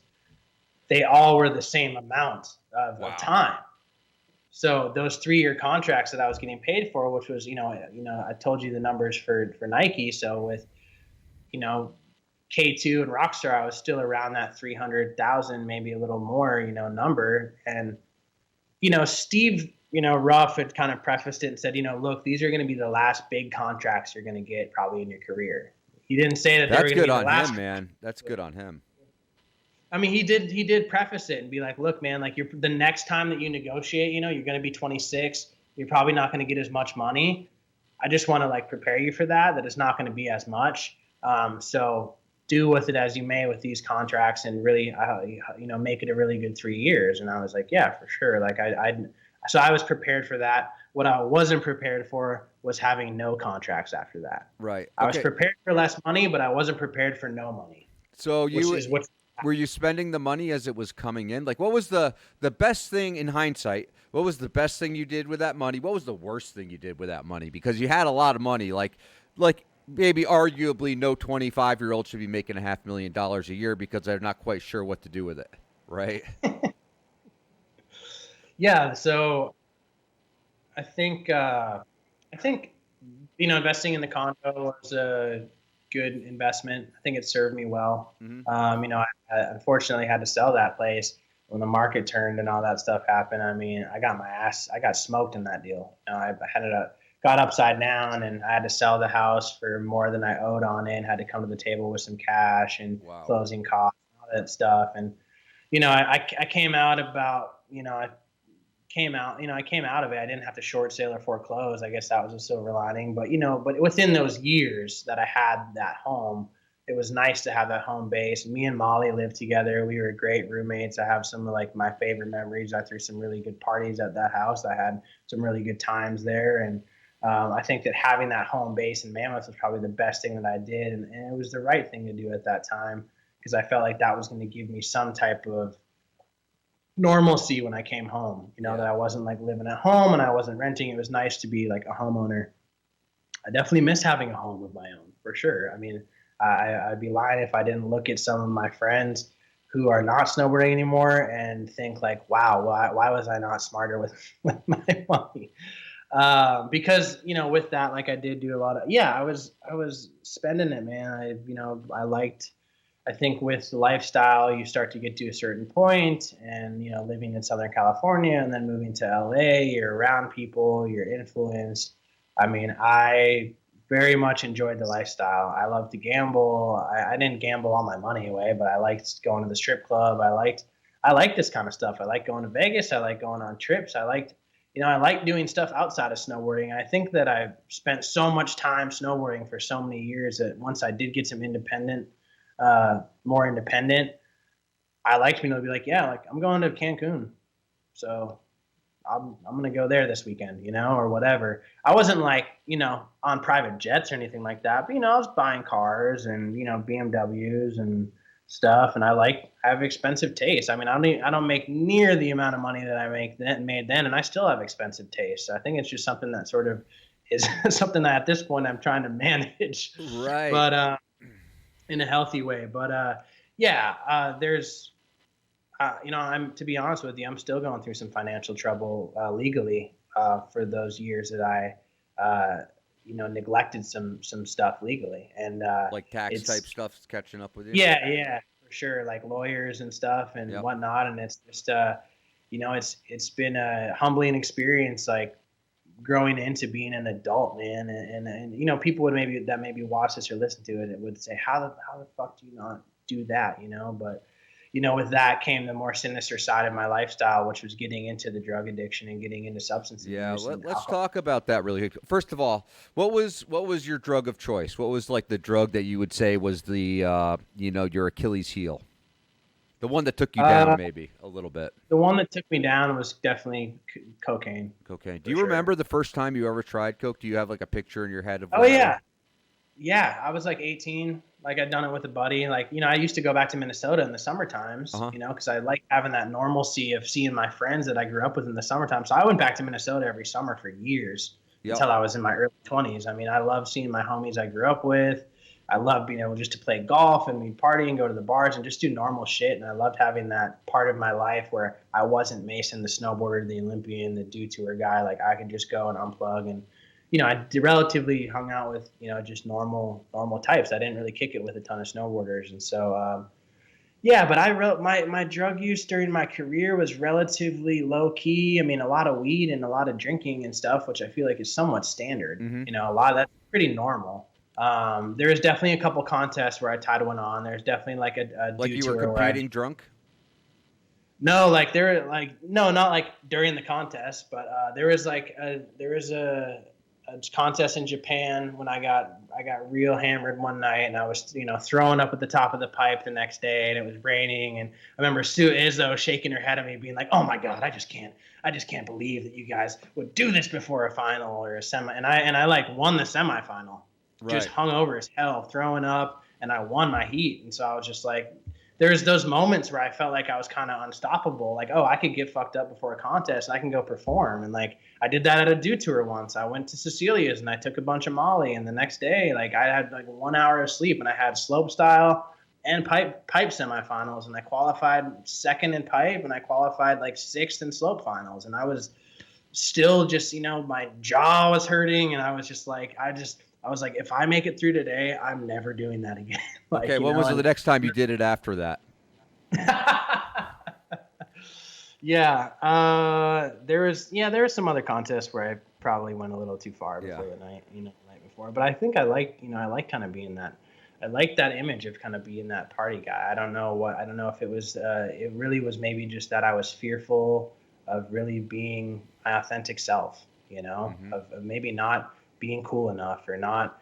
I've done a lot of, growing in the last 3.5 years since I got sober. And, it's nice to just be Mason, I think that I did feel pressure to kind of uphold an image. I was around so many cool guys, you're around Danny Davis and Kevin and Scotty. I mean, I not only were they my best friends, but like, I really looked up to all those guys. I still do, so I felt kind of like I had to, although, I have this thing where one drink is not enough. I drink to get drunk, and it's always kind of been that way. And, one beer or a glass of wine, or maybe, going and sitting down with a sommelier at a winery, like that just doesn't sound appealing to me. Is that the same for everything? Like, like coffee, or have you ever smoked cigarettes or anything like that? Like, do you have like an addictive personality, or is it just something that like? Somewhat. I mean, I was a smoker for 12 years. I used to just rip them down at the top of X Games. Like, that's the way that I dealt with stress. Like I would be, you get like just to see the kids at the top like stretching or whatever. Me and Lego are just behind the tent, just like puffing down cigs. Like, all right, man, are you up yet? Like just trying to manage the stress of the pressure. Yeah. But those were good times. But yeah, I quit smoking. I vape now, which I don't think is much better, but it's not smoking. Right. But I think it's manifested in other things. That hopefully in a healthy way. I think that I never intended to be an alcoholic or a drug addict. It's not like I started out day one. My first time ever drinking was actually with Sammy Lubke, and he was like 12. Like that would have made you 12. What? Yeah, no, I mean, we like walked too. up to some dude that used to live in a house he lived in, and they went to the liquor store and bought us booze. It was me, Sammy, and Eric Jackson, like the first time I ever drank. And obviously I didn't start out, we're like in 8th grade, I didn't start out drinking alcoholically, but I think that, to be honest, when those contracts ended, it was like a very heartfelt conversation with Dave Driscoll about Nike. I didn't know at that time that Nike was completely removing themselves from the snow industry. So I really felt at a loss there. I really felt like, wow, everyone else gets to stay and I'm not good enough, And I, again, like I think that I knew that there was going to be an expiration date on my career, but in my mind as a 15-year-old, I thought that I would kind of reevaluate my life at 30 and not at 26. So when it did happen at 26, I felt like it was too soon. I still I felt I had some gas left in the tank. I still felt like I had more to prove. At that time, I was starting to film more. I was starting to ride more backcountry. I was kind of starting to fall in love with snowboarding again after being kind of burnt out from contests. And the season before that, I went and stayed with Freddie Calbermountain and Sauce Faye for like a month and just filmed and hit big jumps. And it was like snowboarding's fun again. So for that to get kind of cut short, the really only way that I feel like I dealt with it was, drinking made me feel better, and going out and going on trips and doing drugs like made me feel good. It made me not think about the loss of my snowboard career. And kind of after that Nike thing happened, the same thing happened with K2 and Rockstar. And it was like, kind of like, it's tough. I would hate to be in a team manager's position to have to fire guys, because it's an awkward conversation, And for me at that time, snowboarding had been my livelihood ever since I was basically a child, 15, you're not really well developed. You're not mature. I still feel like I'm almost 33 and I'm still not mature, so it's still a work in progress. So at what point did you feel like you were actually like addicted, like where you were like, okay, I'm doing this every day? This is something now that's beyond just like going out partying with my friends on the weekends or at events or whatever, where you were like drinking by yourself on the sofa, or whatever. Yeah, they got to that point. I think that, the consequences, I think with alcoholism specifically, I mean, like the opiates and the heroin really seems to take people down a lot faster. With alcohol, it seems like kind of a slow burn, for me, like I started gaining weight. I started feeling like, I remember like, when I would snowboard, like I'd be like having to like put my bodies and I'd feel like a gut there. And I was like, what the fuck is that? I'm like, oh, having to like strap in, like what happened? I used to be so lean and tiny. So my health was one thing. Mm-hmm.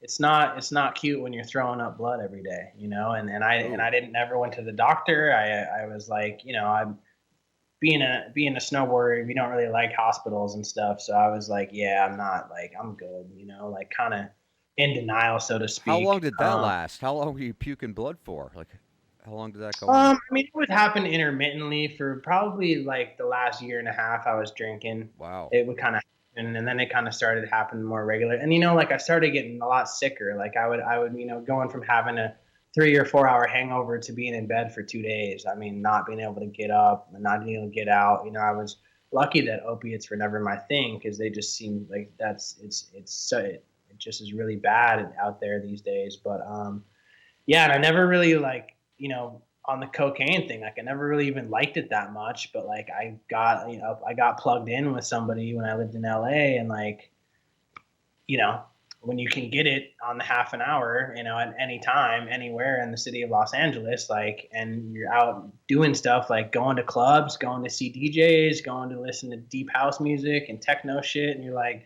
kind of totally out of the snowboard scene and doing other stuff, hanging with these party people, you're kind of just sort of, I guess, just a product of your environment, so to speak. And so for me, it was like I was doing a lot of that, but I always wanted more. So it was, definitely around 25, 26 was like daily drinking every day. And Really? Part of it seemed like I was coping. Part of it seemed like I wanted people to feel bad for me. I felt like after those contracts ended, like the phone stopped ringing, like I didn't hear from anybody. I didn't get invited to anything. There was no emails from X Games. There was no, emails for this appearance. Like it was weird when that's all I had known forever. And, there was many opportunities for me to ask for help. Mm-hmm. My girl at the time was trying desperately to get me sober. She was like, dude, I don't want you to have to like quit drinking entirely and like go to AA or like go into like a 12-step program. Like that just sounds like you would hate it. So, but you need to like look at your life. Like I remember her asking me what my goals were at one point, and I got so offended about, which in a relationship should be a healthy conversation. What are your goals? Me and my girlfriend today, we talk about, what we want to accomplish and what we would like for our lives. And I remember being so offended that she would ask me that kind of like, oh, don't you know who I am and what I've done type shit. Like I just remember being so offended that she would ask me what my goals were. So obviously I was somewhat unapproachable, from people that maybe even had any concern about me, because it did come out later when I did get sober. So was it like, did this all kind of like start to really get out of control after the end of Nike and the other sponsorship contracts, or was it like starting during that time? No, I would say that it started, the real sickness of it started afterwards. Mm-hmm. I was having some, I was definitely partying a lot more, probably like 24, 25. I think that, did that have an effect on my performance? Probably. I think that, I saw more guys being more athletic with it and all this stuff. Because I was always under the premise that snowboarding is like 75% mental, 25% physical. I mean, if you put Louis Vito and Abe Teeter on a basketball court, who's going to win in a slam dunk contest? But you put him in a half pipe, like who's going to win? Like you don't know, because size doesn't play as much of a factor. You know what I mean? So I always felt like, based on my competitors around me and other riders, that snowboarding was mental, because being someone that played other sports, you had guys from all different shapes and sizes, obviously winning or doing well. You got like guys like Andreas Wig that are like huge, that are able to like stomp everything, So I never felt like my size or my physicality was a huge part of it. But I felt like later on, and even now, you do see guys that are more like athletic with their snowboarding. Yeah, that's kind of like a new standard, and it's just gotten so serious, even in the last 10 years, since like you were making, I guess probably 2010, you probably tried to make the Olympic team and didn't quite get there, and that probably you got hurt. Yeah. So, but anyhow, I would think anyway that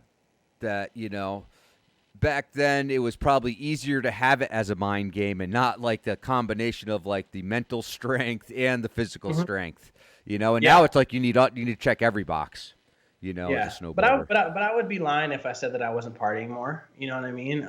It was definitely happening, but it wasn't. But I felt like really just kind of losing sponsors and stuff. Like there's a million ways that I could have dealt with that, and I've seen guys, even after I've kind of gone, and, I've had snowboarders hit me up and DM me on Instagram asking me how I transitioned, and I'm like, first of all, you don't want to take the route that I took. I'm lucky to be alive.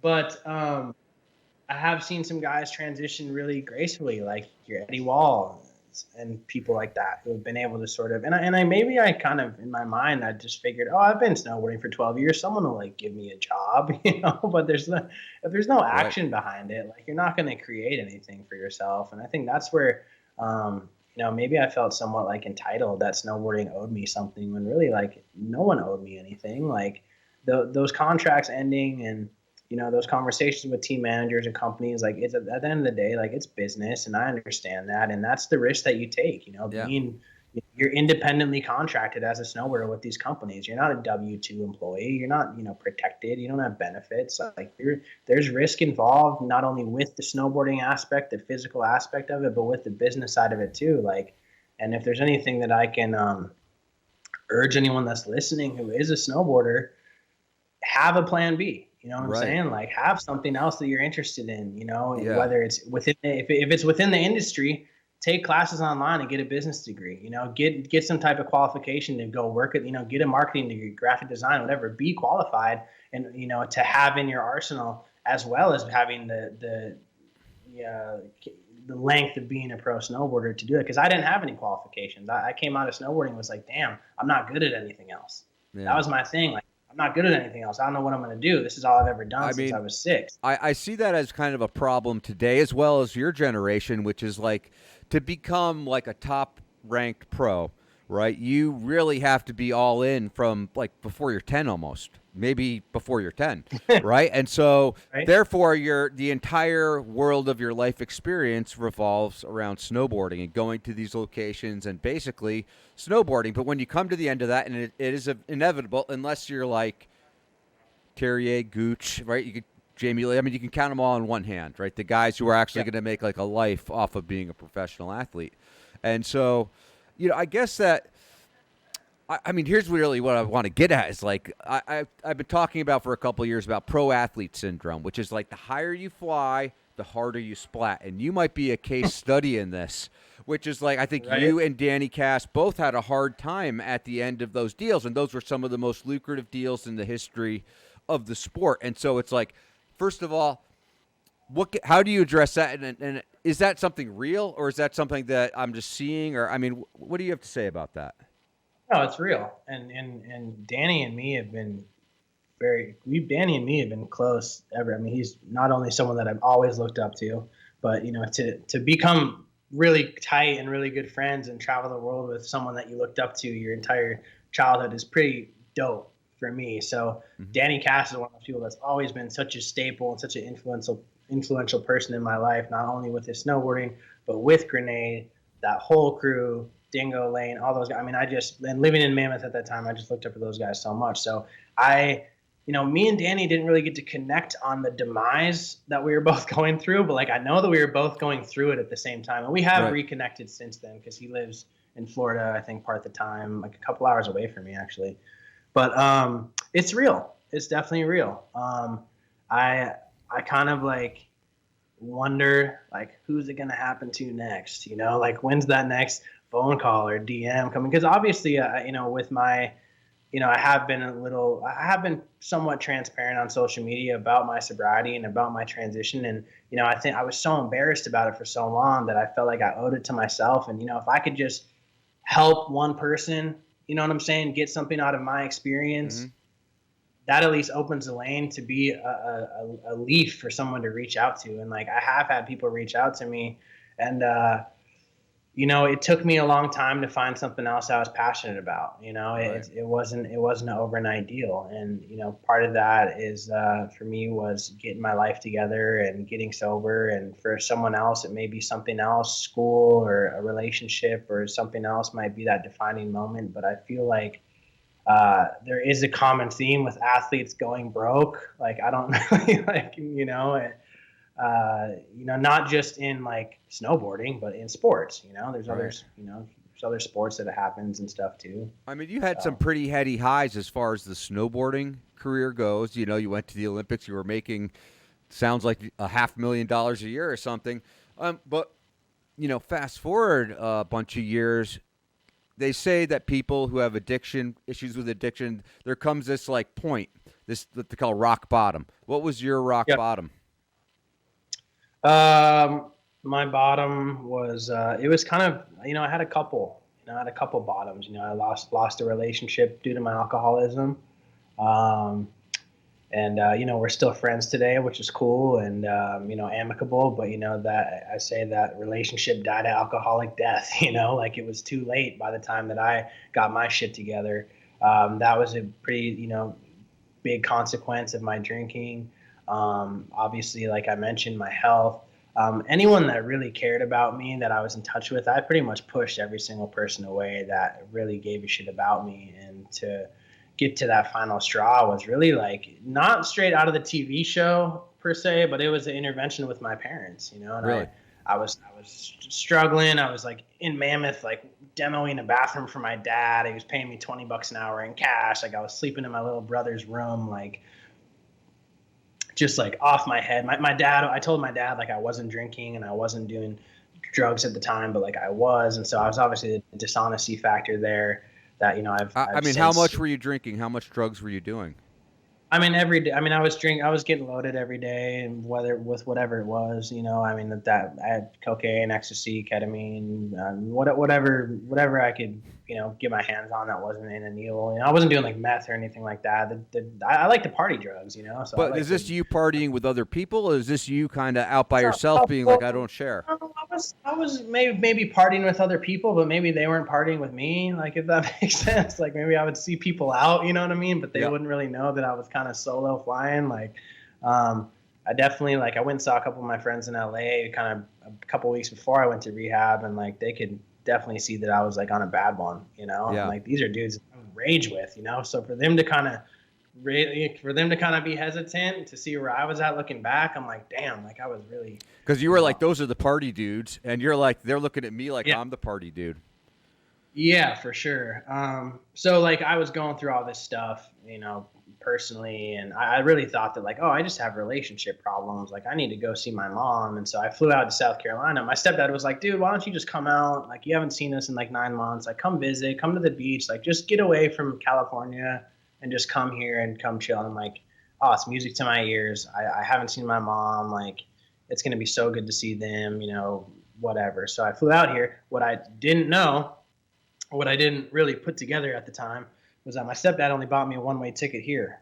Oh. So I got here, and I was here for like 2 days. I was already making plans to get back to California because my best friend from Minnesota, we were planning his... Hard to find drugs in a new place. Yeah, right. And I was trying to plan this bachelor party in Vegas that was like a week later, and, I was trying to orchestrate the whole deal, and I was telling my parents, like, why'd you guys give me a one-way ticket? Like, I need to go to Las Vegas next week, blah, blah, and...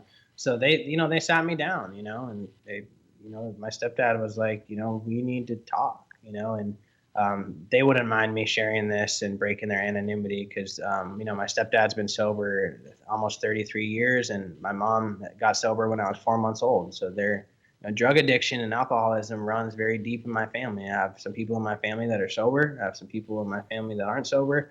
I got people in my family that maybe have other stuff going on that's not alcoholism, but we're a little dysfunctional, but we all love each other, and I think that my parents gave me an olive branch. They basically spit it to me and just said, you've wasted the last 10 years like just blowing through your money and like being an idiot, basically. Like, I mean, to put it to me real, like my stepdad's like, dude, you've blown through millions of dollars, maybe not on drugs, but probably because of drugs.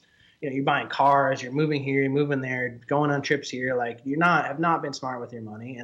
And I was out of money. I didn't have a job, didn't have a place to live. Fiance at the time had kicked me out. I was more or less living in my car, which we'll call a mobile home, with my dog. And I was behind on my car payments like 5 months. So I found out later that Audi was trying to like locate the car, but I had it like stashed at the Reno airport, like hidden in some surface lot. And yeah, it was just obviously I had no real moves left to make, and so they offered to give me help. So I mean, I hear like there's a lot of people. Let's talk about the road to recovery, because I think that's really a battle that people have to fight. It's like you're waging war. I mean, was it harder, first of all, to recover than go to the Olympics? Let's compare those two things first of all. Like, is it harder to actually become sober and like have that behind you, or is it harder to do all the blood, sweat, and tears it takes to go, say, to the Olympics? I think that with sobriety, like with both, like the odds are stacked against you, right? I think that I had everything available to me for the Olympics and my career to be successful. And I think for the majority, I would have probably done a couple things different. Mm-hmm. But for the majority, I don't look back at my career with any guilt or any like remorse. Like, God, I wish I would have like done that different. Because I feel like it was a lot of work for both things, though, right? What's that? It was a lot of work to make it to the Olympics. I witnessed that part. I haven't done those drugs, so I don't know what the road to recovery is like for those things. But it's like, I imagine because people end up going to rehab more than one time, and it's like easy to fall off of that wagon, so to speak, or whatever. Just compare those two. Yeah. I will say that, getting sober and being active in recovery has been, the more significant thing in my life than anything I did in my snowboard career. And I know that may sound like a surprise to some people, but, I was very lost. I was hopeless. I was, to go from an Olympic athlete, world champion, Dew Tour champion, X Games medalist, to living in my car with my dog with no money. It was a nice car. It was a nice car. It was a nice car. You know what I mean? From the appearance, like no one really thought I was doing as bad as I was. I think as an alcoholic, we do a good job as kind of being an actor and putting on this face like I'm good. I mean, I remember when I was really struggling, my mom would call from South Carolina and it would take everything in me to tell her how good I was doing and all this stuff, whatever, when really I was just so miserable and I couldn't come to terms and tell somebody like, dude, I need fucking help. I was never able to ask. I was never able to ask for help, and so it was kind of forced on me. The help was kind of forced on me. It was kind of fell in my lap, and so getting sober has been more significant than the Olympics and any X Games victory, than any amount of money. I mean, there was a point in my career where I was making a lot of money and I was miserable. I'm not gonna lie to you. I felt lost. I felt like I didn't have any real friend group around me. I was kind of like in LA, like chilling and like wasn't really doing anything. Like I didn't really feel like I had purpose, like I felt like I was getting kind of lost in that snowboard shuffle a little bit where the phone wasn't ringing as much, even though like I was making the money. So I knew that money like wasn't my problem. I mean, it's very much a problem still with kind of dealing with everything, but it's my perspective about it is much more healthier. I think that no matter what you do for a living, you're always going to have a relationship with your finances. And I'm trying to create a relationship with mine to where it looks a lot healthier than it used to. It was getting sober was also like the hardest thing I've ever had to do. I had to change my environment, to put things in the past and to actually set myself up for a chance to actually like recover. Like getting sober is one thing, but staying sober is like a completely different entity. Right. I mean, a lot of people can get sober and quit the drugs and put the drinking down, and a lot of people think it's just about quitting drinking, but there's all this other stuff that comes with recovery about me. Like I could stop drinking for a little bit, but like I was still miserable. I was depressed. I felt useless. I was unable to really hold a job that I liked. I wasn't really friendly. I was irritable, discontent with people, low self-esteem, so when I got to rehab, in May of 2017, I was, not drinking for a little bit. It was a 6-month program, so it was not short. I mean, I was actually pissed that that's the only help that my parents were offering me. I was like, 6 months? Or nothing. It's like a prison sentence, man. Like my life is over. I don't want to go to a rehab. You know what? Honestly, though, it might have saved your life.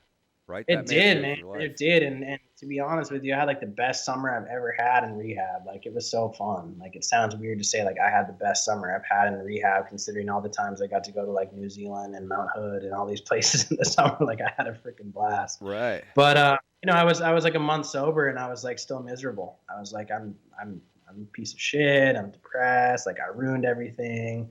My life is over. Like the whole narrative that I was telling myself was so negative. And, I was like 230 pounds when I got sober. Like I got fat doing cocaine. I don't know how it happened, but it just did. And, I guess in between my binges, I had a really poor diet. I would crave candy and fast food and McDonald's. And I just crave anything with cheese. So I ate terrible in between these drinking binges and stuff. And so I lost some of the weight and I'm down like since I got sober, I'm down like 55 pounds just from you're looking lifestyle. Just from changing my lifestyle, not from any keto diet or any type of this or that, just changing my lifestyle and living more healthy, more or less. But yeah, so it was really, I just didn't want to feel miserable anymore. I wanted to feel better about myself. I wanted to be a good, initially my goals in sobriety were to be a good son, be a good brother, be a member of society, that was employable. I mean, I was setting the bar really low, because I had gotten to the point where like I didn't have any of these things. My parents didn't trust me. I didn't have anyone that wanted to be with me. My siblings were scared of me, and I kind of pushed everyone away. So and I was unemployable. So I was just like, okay, what if I can get to that place? And so if I had set the bar there at 1 month sober, I would have far exceeded my expectations, because I got all that stuff back plus a lot more. So okay, so let's talk really quickly about the rehab, because I think that like in people's minds, it's like there's this whole like macho culture. I'm so tough and like I don't need help and all this thing, but it seems like rehab for a lot of people is actually the way to get better. Right. And so, and it actually came into your life through, your parents doing an intervention. At what point should have you gone to rehab? Like what was that crossroads where now with hindsight, you can look back and be like, oh, I should go get some help for this. But you let that train keep going down the tracks and it got really out of control. I know exactly the moment when that was. It was the day after the Super Bowl in 2016. I woke up after a long, I don't even know who played in the Super Bowl, but I was in Mammoth. I was living there, and I figured, that was my way to get back into snowboarding, was to go and coach. And I was like, this is going to be great for me. I'll get back in the scene. And it just made me more miserable, because I would like see all like my pro friends coming to town, and I'd have like a name tag on. Like, I'm like, this sucks, like, I mean, it's a cool job, but I made it suck. Coaching is a awesome experience if you ever get the opportunity to do it, who's ever out there. But for me, like, I made it miserable for myself. But I woke up, girl I was with said, dude, you're a fucking alcoholic. Like, you are without a doubt an alcoholic. Like, I'm not doing this anymore. I'm leaving, whatever. And that should have been the time when I called somebody, my dad.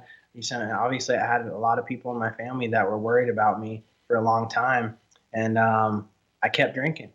She left, and I kept drinking. And, I realized that even after, I did try to get sober for her. And it was the wrong, my motives were not, to get sober for somebody else was not the route. I mean, I had to get to a place where I was completely broken, and I think that there's instances, if you're a heavy drinker and, you have a family or a kid or something with the wife, and she says, hey, buddy, you need to tone it down. I think that there's instances where people can kind of reel it in and sort of tone it back. And I've heard that there's been some success there. But for somebody like me, who it was that dependent on what I needed, and I was going to get what I needed when I wanted it, and really at any cost, I wasn't going to stop. So once I actually got to the place where I was ready to get sober for me, and the thing is, I mentioned about how my parents kind of put the treatment thing in my lap. Like, I reluctantly accepted the help because I had no other option. That was why I went to rehab initially. I said, okay. I was like, I even told my parents, like, I haven't been drinking. I haven't been drugging. Like, I was like, you thought you were on the right track already. Yeah, I was like, I'm just having this relationship shit hit the fan, but I'll go to rehab. So it's funny that because I wasn't drinking or drugging, that I would go to a 6-month rehab. So when my parents came to visit me when I was like 30 days sober, I came clean, and I said, I just need to tell you guys that I was drinking a lot and I was doing a lot of drugs when all that was going on. They're like, oh, we know. Yeah, they're like, no shit, like, no, right? They're like, no shit, dude, you look terrible. I was just like, yeah.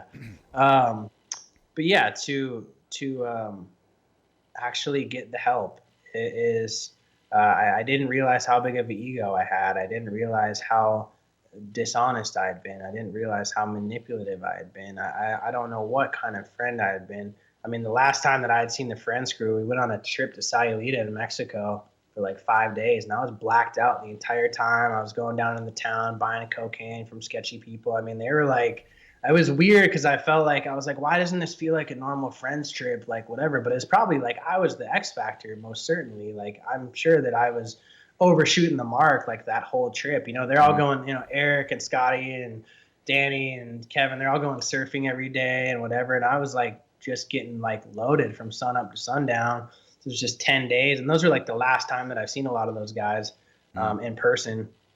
Talked to them on FaceTime and stuff, here and there since then. But yeah, so, the ego deflation process has been, you can't put a price on it, man. I mean, I would say that I got the experience to get humble, and I got the experience to, people gave me a second chance, and have continued to do so. And that's been the real gift of sobriety for me. It's like I for all those people that I hurt and pushed away, for them to turn around and give me a second chance. I mean, obviously it doesn't come without effort. I mean, I had to, one, stay sober and put some time between me and the alcohol and the drugs, and two, like I actually had to sort of right my wrong, so to speak. I had to make amends. I had to go to people and I had to let them know what I had done and how I had acted, and not only how I'd acted, but what I was willing and going to do differently. So walking that line of being diligent about walking a different path, it's not, as an alcoholic, I'm really good at telling people what they want to hear and saying the things that people need to hear to get what I want, but actually putting in the effort and putting in the footwork to actually have those things come to fruition is totally different. Do you go to like Alcoholics Anonymous meetings? It sounded like when you have to apologize to people as part of like a 12-step program. Were you part of that? Do you go to Alcoholics Anonymous right now? I know they're like, hey, once an Olympian, always Olympian. Once an alcoholic, always an alcoholic. Yeah, so I'm involved in 12-step work. You know what I mean? There's a couple different programs I'm involved in for sure. And those 12-step deals have like saved my ass, Yeah. No, I've seen them do good in people's lives for sure. Yeah. I didn't know anything. I mean, I grew up around that, my parents being involved in that kind of work, and I knew about it, but I didn't really know like what it entailed. But, and some people think like AA and like Cocaine Anonymous and all this stuff, like it's a cult, and like, it's not, you know what I mean? Like, it's not, it's a, spiritual program to get well and to live a better life. I mean, it's not about religion. It's not about anything like to do with church or anything. A lot of meetings are at churches, but like, it's really about getting sober and then helping other people. That's the main thing. Yep. You get sober and then you get to help other people. So, I help other guys get sober. It's not, I do it for fun and for free, and in return, I get to stay sober and I don't have to wake up thinking what time the liquor store is going to open or what's up with my drug dealer or whatever. It's like, I don't remember, I've gone through a lot of tough stuff this year. It's been a really hard year. Coronavirus aside, like it's been a really difficult year personally. And I haven't thought about doing drugs or drinking. I've taken this financial stuff I'm going through on the chin. Had some stuff going on within my family. And it's one of those things that I'm like, damn, like that being my only solution for so many years to feel better was to drink and to drug, and to not have that thought to that would fix things is like incredible, because like I should be dead. How long did it take you to get to the point where you didn't have that thing kind of pulling at you? Because I think there's two things. There's like the actual like overcoming of the addiction, but then there's also, once you're not like physically addicted, that memory of that keeps pulling you back towards it. Like how long did it take where you were like, I don't think about this every day. It doesn't cross my mind even anymore. I'm just thinking about the future. I think it kind of came in like two ways, because like when you're in a rehab for 6 months, like you're in this kind of safe bubble, we're playing volleyball, chain smoking cigs, we're watching TV, you're eating 3 meals a day, like you're sun tanning, we're playing pool. Like, I was in there with 60 guys, a lot of criminals, a lot of them derelicts like myself, dope fiends, all types of ages and stuff. And so when you're in there and you're around other sober people, at some point, it was probably somewhere around the 60-day mark that I stopped thinking. I woke up and I realized that I hadn't thought about drinking or using it in a little while. And I started, and the main thing is that, what I really noticed off the rip is like I started to sleep at night. I started to sleep more than 2 hours without waking up, and alcohol sweats and needing to drink to go back to bed, or on a cocaine bender or something like that. But once I got out of rehab, I got out actually on my 30th birthday. That was my 6 month. That was exactly 6 months from when I got there. And, getting back adjusted to life outside, I talk about it like I was in a prison or something, but you are institutionalized in some way, You're on the property. I had some freedoms there at about 3 months. I got, that was a treatment center that was run by residents for the residents. The only paid people on site are the manager, the assistant manager, and the supervisor. Everyone else that's there is residents. So everyone that cooks the meals, everyone that, upkeeps the lawn and the maintenance of the vehicles and the office that does paperwork, these are all residents. So I moved up into an office position and did admin work. So I did intake paperwork. I drug tested other residents. I did, calls and talked to parents that were worried and about, treatment and coming in and what the experience was like. So I had access to like email at this point and things like that. But really getting out and getting back into the real world, I was kind of nervous. I really didn't, after getting those 6 months under my belt and I was feeling a lot better, I really didn't want to relapse. Right. You had to walk by the liquor stores and see the beer everywhere and all that. Sure. And in my first job, as I mentioned, when you're a cashier at a grocery store, you sell booze. So right.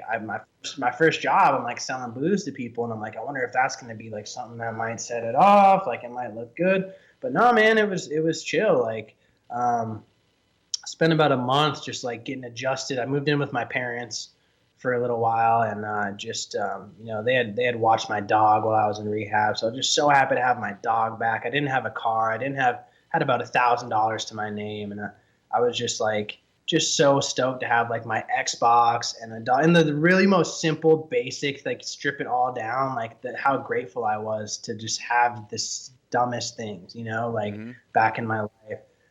Probably around like a year sober was when I realized that like I was in a pretty good spot, once I'd been out of treatment for about 6 months. I had a little bit better, life experience out in the world being sober. I was pretty involved in recovery at that point. And, I'd been doing the work to get better. I'd started to change a lot of things about how I was living at that point. And I felt good. So, I mean, that was a good starting point. I feel like even now at 3.5 years sober, I mean, it's still a good start. It's still the beginning. It's not like, the longer that I stay sober, the less I realize that I know anything, because something, I think I know some shit, then something will happen, and I'm like, damn, I get humbled again or something like that. So it's really interesting, the whole process. I feel like the emotional maturity that I lacked kind of like stopped around like 19 or 20. So when I actually got sober at 29, I was still just like a scared kid, like that hadn't matured into like a man yet. And so actually like being an adult has been like, I went to the optometrist on Monday and got my eyes checked, like I wouldn't have like, my eyes are fine, but I just was like, I needed to like go, I hadn't got my eyes checked in 20 years. I don't know if maybe I had eye cancer or something or astigmatism. I should probably do this, Doing the regular, normal, responsible things in life, if you will. Yeah, what sounds boring to a lot of people, but like when you don't live that way for so long, it's like, I kind of like got burnt out on the traveling and just the hustle and bustle of traveling 10 months out of the year. And then you kind of want just a normal life. And now I totally have the most normal life. I work Tuesday through Saturday. I'm off on Sundays and Mondays. And now I miss the traveling and I miss the go on the go. Right. And I miss the snowboarding and the chasing it and like totally. So it's funny how you always want what you can't have. Yeah. It's just interesting, but you really do have a unique perspective because you really have had some like amazing highs and some amazing lows as well. So let's reflect back for the kids who are out there who have this dream of being a professional athlete, who want to make it to the Olympics or they want to be featured in videos or whatever, but there's all these like pitfalls along the way that are pretty easy to fall into, and actually the culture of snowboarding kind of almost leads you to that because really, there's the good times aspect of snowboarding. So what advice do you have for kids who are like kind of coming up and like want to walk a mile in your shoes, but not walk the whole marathon? Yeah, that's well put. I think the main thing that got me in the door, that got me kind of to the show as they speak, was that There was a period where snowboarding was very serious for me, kind of that 16 years old to 18. But up until that point, it was all fun. It was all fun. It was nothing but that. I wasn't worried about all the external stuff. I know that when I ride my snowboard, even today when I ride my snowboard, I mean, getting back into snowboarding this last year has been such a gift. And what I realized, is that when I'm out snowboarding, I'm not thinking about all the other bullshit out there. And that's such a privilege to have when you're snowboarding for a living. I mean, you're not thinking about all the stuff. You're solely thinking about your own progression, your own individuality. Being unique and being an individual is a part of it. We have a lot of different individuals in the game, and I think that just have, if you're having fun with it and things line up for you, like, it's gonna happen for you. But it's a small percentage that make it, and so it's a really small percentage. And so to be a part of that, to be one of those people, I mean, I look back, or I'll talk to my dad over, when I go and see him, who was there for a lot of my career, and we'll talk about it, and we'll be like, was it luck? Was it good timing? Was it skill? Like, I think it was a combination of all three of those things, when certain people came into my life, like Bob Klein or Steve Ruff or Dave Driscoll, or, that Vans Triple Crown contest, when, like Don Bostic didn't have to invite me to that X Games, but he did, Right. Like, was it by mistake? Did he just have it next? So there's people and things that happen when I reflect, and I'm like, like, I can't solely take the credit, because there's a lot of people involved. And hopefully if you are coming up, mainly, like, you have the family support, that's a huge thing. I couldn't have done it without my family. Mm-hmm. I couldn't have maintained as long as I did without a core group of friends, mostly being the Friends crew and my other teammates on other companies that I rode for, who influenced me. And also the people above me, man, the people that I looked up to, Terrier, Danny Cass, Todd Richards, Travis Rice. I mean, Sean Palmer, all the guys that walked ahead of me, Keir Dillon, like, there's so many people that, I wouldn't be where I am without them doing it before me, you know? So. But what would you do differently in hindsight? Like, if you know what you know now and you could transpose yourself back to Mason Aguirre 2008, what would you do differently? I would have probably gained knowledge and some other interests. I mean, I don't know how many trips that I was on with photographers and videographers, and I could have maybe, that's something that I'm getting into now a little bit with, being a barber is, photography, and I know nothing about it.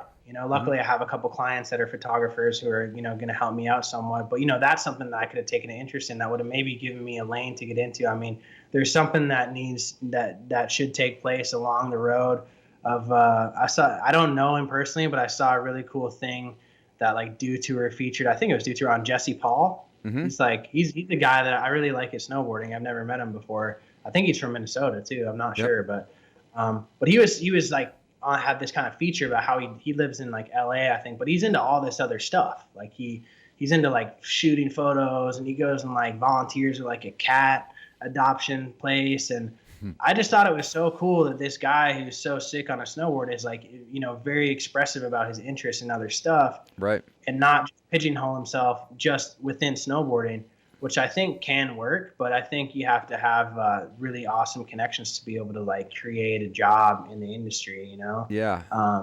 Not saying, like, within your snowboard career, always think about a plan B, because that's kind of daunting. You don't want to think about that as you're in the mix of it. But, it's good to be cognizant of time and of how short that time is to have an impact and to make a lane for yourself. And I'm interested to see where snowboarding goes. I'm a little worried about it, to be honest with you. Why is that? I'm scared for just with, like, the environment stuff, and just, I don't know, like, it doesn't seem like the industry is doing all that great in comparison to where it was 15 years ago. Like, just from the outside, I mean, you had Forum and you had bigger companies around then, and I mean, these guys that are doing what they do, they deserve to make a good living. You would think that it would be just as much of a compelling outlet as it was 15 years ago, but for whatever reason, it seems like kids have found other things to occupy their time and their resources, which means there's less money. When you trickle it all the way up to the top professional athletes, there's less out there, like, overall. Yeah. for pros. Yeah, for sure. And so, you have kids that come up, say, oh, how do I come up? How do I come up? Or you have these kids coming up, and it's like, for me back then, like the juice was worth the squeeze, man, because it's like I didn't even need to be that good to start. My first contract with Burton, I was making 50, 60 grand, and I wasn't even that good. I was good, but I wasn't good in comparison to guys that were winning and guys that were really staples in the industry. I was okay. Do you think it came too easy? Did it come too easy for you? And maybe that's why you were able to kind of look that gift horse in the mouth a little bit and create. Because it sounds like, you could have looked at it differently back then, but you were just enjoying the moments or whatever. But it's like, but it did come fairly easy. You got invited to the X Games. You're making 50 grand, That's why I was like I tell my dad, like, was it good timing? Like, I don't know. Like it was, I think that being, in that 2002 time, like the only other younger pro snowboarders that I knew at that time that were really relevant was Lago, Louis Vito, and like Pat Moore, maybe, like, a handful of guys, like, so it was, you're a young kid, whatever, whatever, like snowboarder used to do that super park issue, like the issue with all the under 18 kids or whatever, and there was like the launch 15 or 20 of us, the launch, like even before the launch, like, it was like the 18 under 18 or something, and it was, there's only 20 kids like under 18 that were really crushing it, and now it's like every kid is like so good, and these kids are crazy, doing triple corks, doing gnarly rail stuff in the pipe. Like it's so heavy, and they deserve to be compensated for it, So, hopefully, there is some type of monetary boost for just the longevity of it. Well, the key to that really is growing the sport again. And that is the secret, I think, is like the marketing of the sport has kind of fallen into like on some tracks where it kind of keeps going down the same rails. And, and I think that, whatever it is that snowboarding has to do, it has to have the energy and excitement that made it such a compelling outlet for your dad to be like, I'm getting my kids into it, going all in, moving us to Mammoth. That was a huge commitment from your family, right, to get you to the point where you could actually do those things.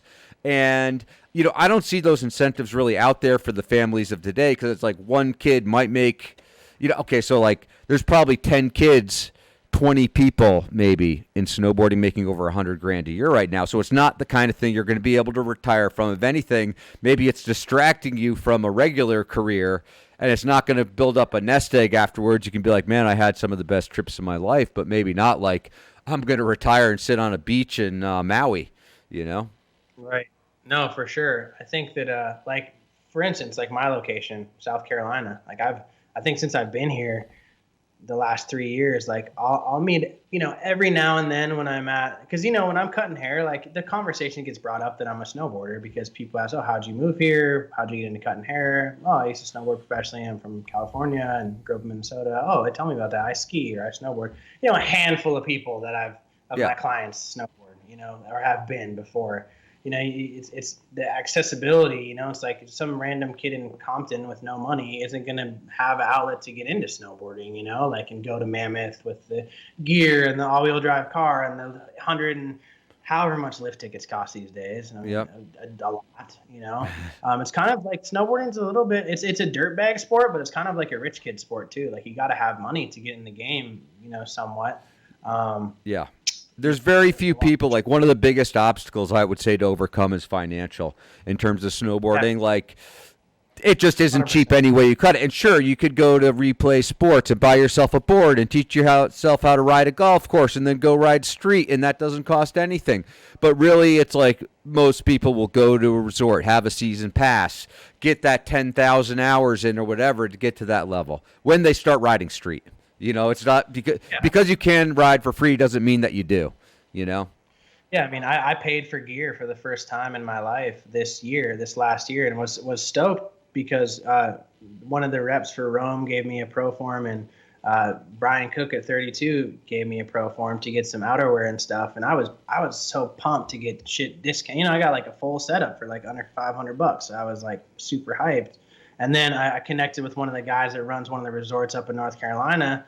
He knows Gunny and some of the SPT guys, and we got to shooting the shit. And he gave me and my girlfriend a free season pass. And they're like North Carolina Big Bear. They have like, it's Luke Winkleman's home mountain. It's called App Ski Mountain, and it's like, and I don't know Luke Winkleman either, but I know that he's from there. But it's like 2 chairlifts, and there's like 100 rails and like 2 jumps. Like, it's sick. It's like little, 30-second run, but it's, right. Luckily I have, but in between all that, like, I still got gas money. You got to get a dog sitter. You got to, so I'm like still financially like having to make it work just to go snowboard. Even when you get the gear discounted and like you get free passes and all of that, it's still expensive, Still expensive. Yeah. It's kind of like the golden handcuffs. You know what I mean? It's like you're kind of married to it, I know. I can't give it up. I really, no. It's hard. I would like to, I would love to be able to position myself in a lane where I have a little more access to snowboarding. I don't know if that's potentially moving to Denver someday. They have a amazing barber culture there, and and that's close to the mountains. Portland. I don't know where it's going to end up for me, but I do know that after this last year, after being away from snowboarding for 3 years, that I can't not have it in my life. I mean, that was a big awakening that I had in 2019 and 2020, was how much I missed it. And it's something that's, if you're like me or like you, Mark, or like someone that's been in it 25 or more years, I mean, it's literally a part of us. And especially when you take a step away from it, come back. I couldn't believe that I spent so much time away from it, and just how good it made me feel to ride my snowboard again. Cool. Well, I'll tell you what, I think we should leave it right there because we all love snowboarding. We all want to go snowboarding.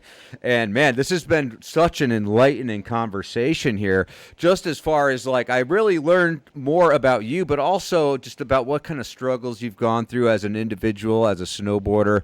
And I'm really proud of you, Mason, for really facing that and also just talking about it and putting it out there so people know that this is something that could be in anyone's life around you, in your own life, and you might not see it.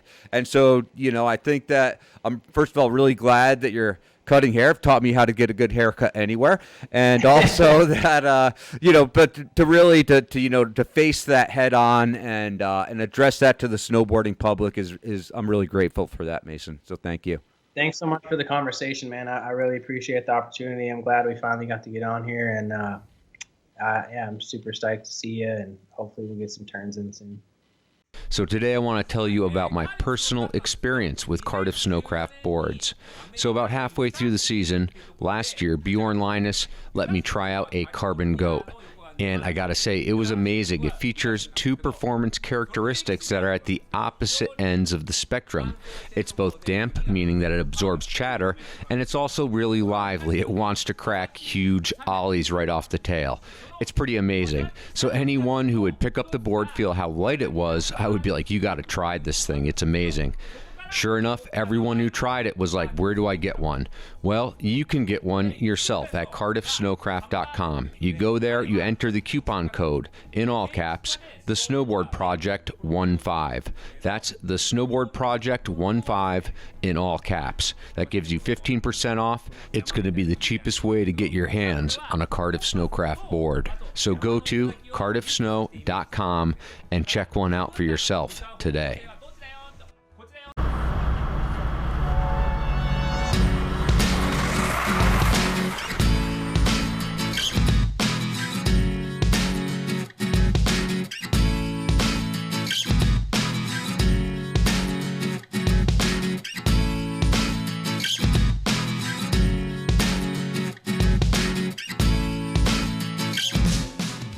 The TOWPRO Portable Rope Tow is a one-of-a-kind lift system that can be moved on demand wherever it's needed. Setup takes about an hour with the help of a few extra hands and minimal tools. With variable speed, e-stop gates and controls, and customizable rope lengths, TOWPRO lifts will always fit your needs. The system is compliant with lift regulations for resorts around the United States. It has passed numerous state inspections, and it has been tested in the field by professional athletes as well as beginners. Whether it's for an event, to service a terrain park or race practice, or if you just want one for your backyard, this system will be sure to make your winter experience more convenient and fun.